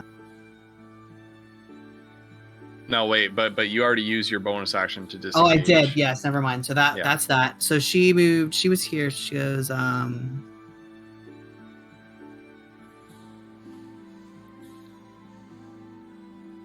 No, she's going to stay. She kind of. Okay. Right. So that leaves. That means it's the Gricks' turn next, and the one that she disengaged from and sort of skirted around is going to sort of turn around a little bit too slowly to catch her and stop her from attacking its buddy. But it does catch up with her after she makes her failed attack. Attempts to latch on to her with its hooked tentacles. Nope. Rolls a 10. So that's it. Thank goodness. The other one is going to make a similar attempt on Shiraz. Rolls a 7. Rolls even worse. These So, jerks. yeah, you guys... you hear, Foodle, behind you, a tremendous splashing and the sort of rattling hiss that you've come to associate with these foul creatures, the Gricks. These guys again. In the chamber behind you. So Foodle's gonna rush back as fast as he can. 5, 10, 15, 20. Well, he's gonna stop here and sort of look and go, ooh, maybe I can sneak up behind this one. And he's gonna take that dagger that Mazra just gave him out for a spin. And he's going to, because it lasts for an hour, he's gonna transfer Hunter's Mark onto this one as his bonus action. Mm-hmm. And take that attack. So it's a +1, right? In addition to whatever else. Yep. Okay. In addition to all your other bonuses, yeah. Thank God I just rolled a 2. Okay, what do we have here?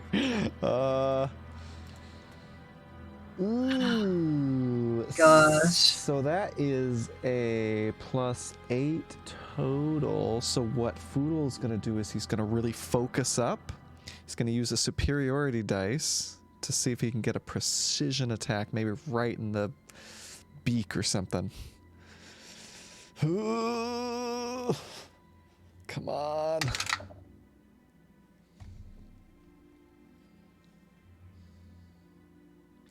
It's a 1, so that's an 11 to hit. That does not hit. Okay. Get rid of that superiority dice. Oh wait, no, I get advantage. Oh, thank God.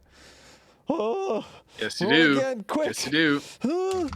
I promised myself I wasn't coaching you guys anymore. Yes, thank you. Nice job, Ghost. Okay, so it's actually a 23 to hit. That hit. 24 with the superiority dice. Okay. Oh, Excellent. thank God I remembered. All right, so now this is a D4 +1 plus my others. Okay. All right. Come on, dagger. And it's a 1. Okay, so 5, 6 damage. Plus Hunter's Mark is 4, plus the 1 from the dice. Now, was this thing damaged at all or no? Okay, it's full? Nope, it's at full health. Okay, so 5, 6, 10, 11 damage. And I think it's 11 damage, okay. magic? Okay. Yeah. Okay. So that takes it down to that. Any bonus action? Well, he used his bonus Or action was your to Hunter's maneuver Mark. that was the bonus action? Okay. Well, the Hunter's Mark was, Yeah. Okay. Shiraz. Okay. Man, that was almost tragic. Thank God I Huh. remembered flanking. I don't know if this is gonna go over too well, but I guess we'll try it. I'll cast lightning bolt. I guess. From your wand again? Yep. All right. So yeah, they have to do deck saves. They have to do dex saves. Okay. So that is. Let me make sure I have my dex right. Yeah. Okay. The one nearest to you fails. The other one also fails. Okay, they take 27 damage. You just this crackling bolt of lightning just lances through both of them, skewers them both, instantly dead. What? You two are getting hard carried through this dungeon. It's amazing. I love it. Oh. And Shiraz, you are not a person who's used to bottling up your feelings. You're feeling pretty Oh, shit. feeling pretty perturbed about everything that's going on in these sewers, and you know you're a man who embraces his emotions, and your emotions right now are running hot. And as you discharge that lightning from your wand, you begin to feel once again another wild magic surge coming on you. This is the second wild magic surge brought to us by Flutter Die. Oh, 67. 67. Remember, you get to take that one, or the one before it, or after it. Is 69 one of the options?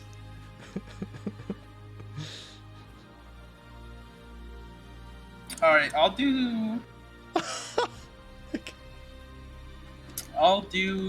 the one after. 69. And what's- Mhm. Okay, Nice. what's 69? Each creature within 30 feet of you becomes invisible for the next minute. The spell ends on a creature when it attacks or casts a spell. Okay. We're all invisible. Wait. So, Maz or Foodle, you see your companions just suddenly disappear from view. Wait, where'd you guys go? Hello? Is anyone here? We're really gonna have to be more careful. Wait, Yeah. Said it. wait, are you... Are these things normally down here? No. Neither are these doors. Wait, what's happening? Someone's- Why is... Did you do that? Fucking around. Mr. Shadeheart? Call, you're muted. Oh, shit. Did you do that, Mr. Shadeheart? What's going on? What's he doing? I don't know. Why am I Still muted? You're muted in Discord. Why am I muted? So it works when I press it to mute, but it doesn't work when I press it again to unmute. Unbelievable. Oh no! Oh no! I was just saying, wait, what's happening? Shiraz, did you do that? Or no, I didn't say that. Mr. Shadeheart, did you do that? Yes. Made us invisible. Oh, that's good thinking. We can probably sneak through here a lot easier. How long will I it think- last, do you know? No. About a minute or so. Okay. So, Poodle, you need to keep an eye out for more of those rocks. yeah, okay. So Foodle's gonna keep an eye out for anything that might look like one And- of Like those a Gricks. Yeah. Okay. Maja's gonna have her and- daggers ready as well, just to stab anything that Excellent. pops up. And so, as you three venture deeper into the sewers, invisible, you can't help but shake the sense of foreboding that there's something not quite right going on down here.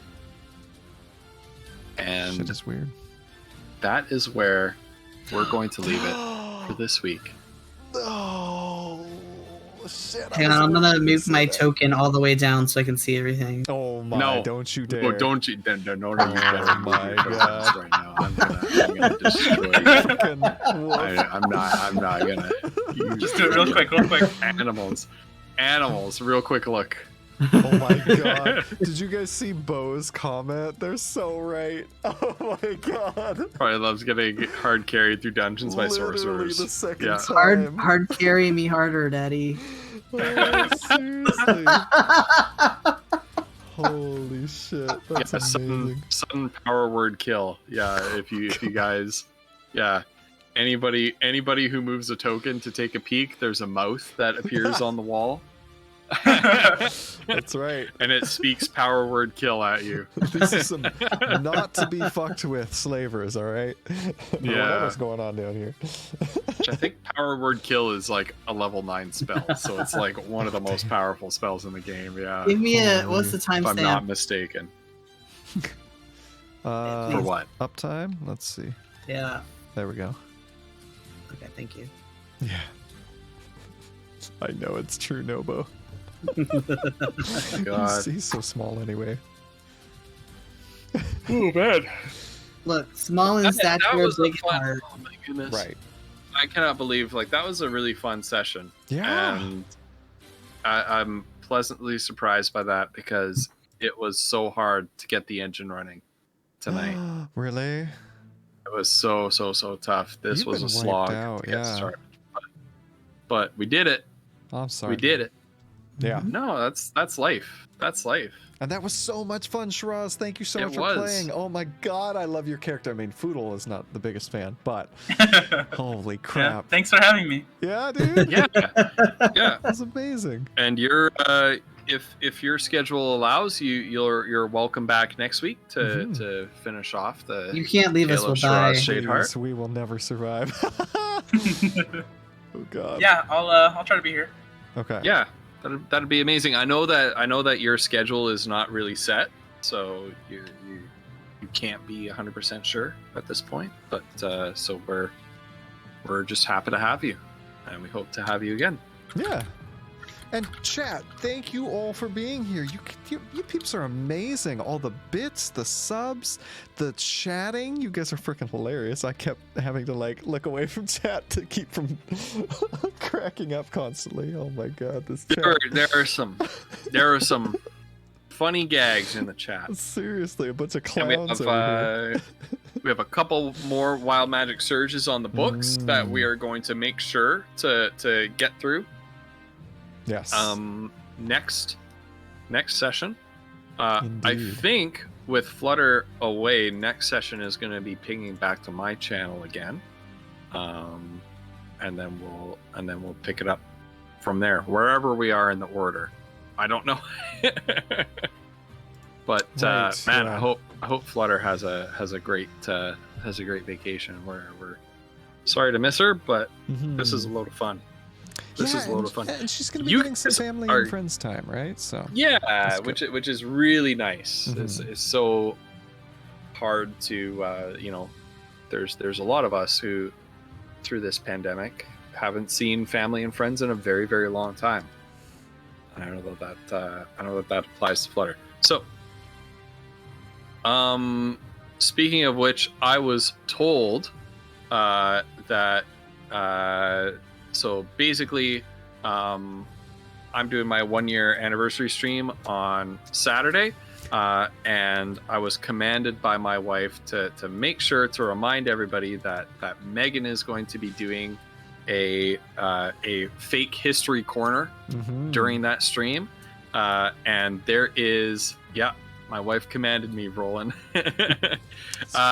And there is a vote on my Discord, if you're on my Discord, to decide what topic she's going to cover during Fake History Corner. I think she has a couple topics that are related to her book series, and then one topic is like the history of Middle Earth.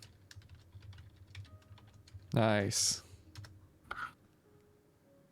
You Just in- probably do, Bo. You probably do have one sub left.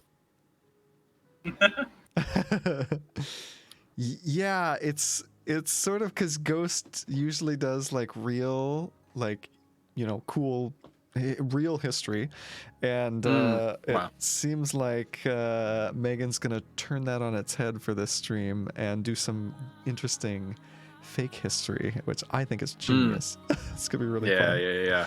It's like fictional history of fictional worlds. I still have a history corner stream coming up as well.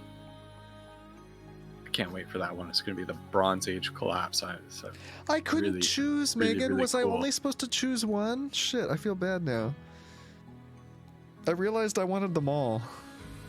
You should do like, well, it's become a meme that, let's see, where did Megan post it? Oh, okay. I want to see where she posted it.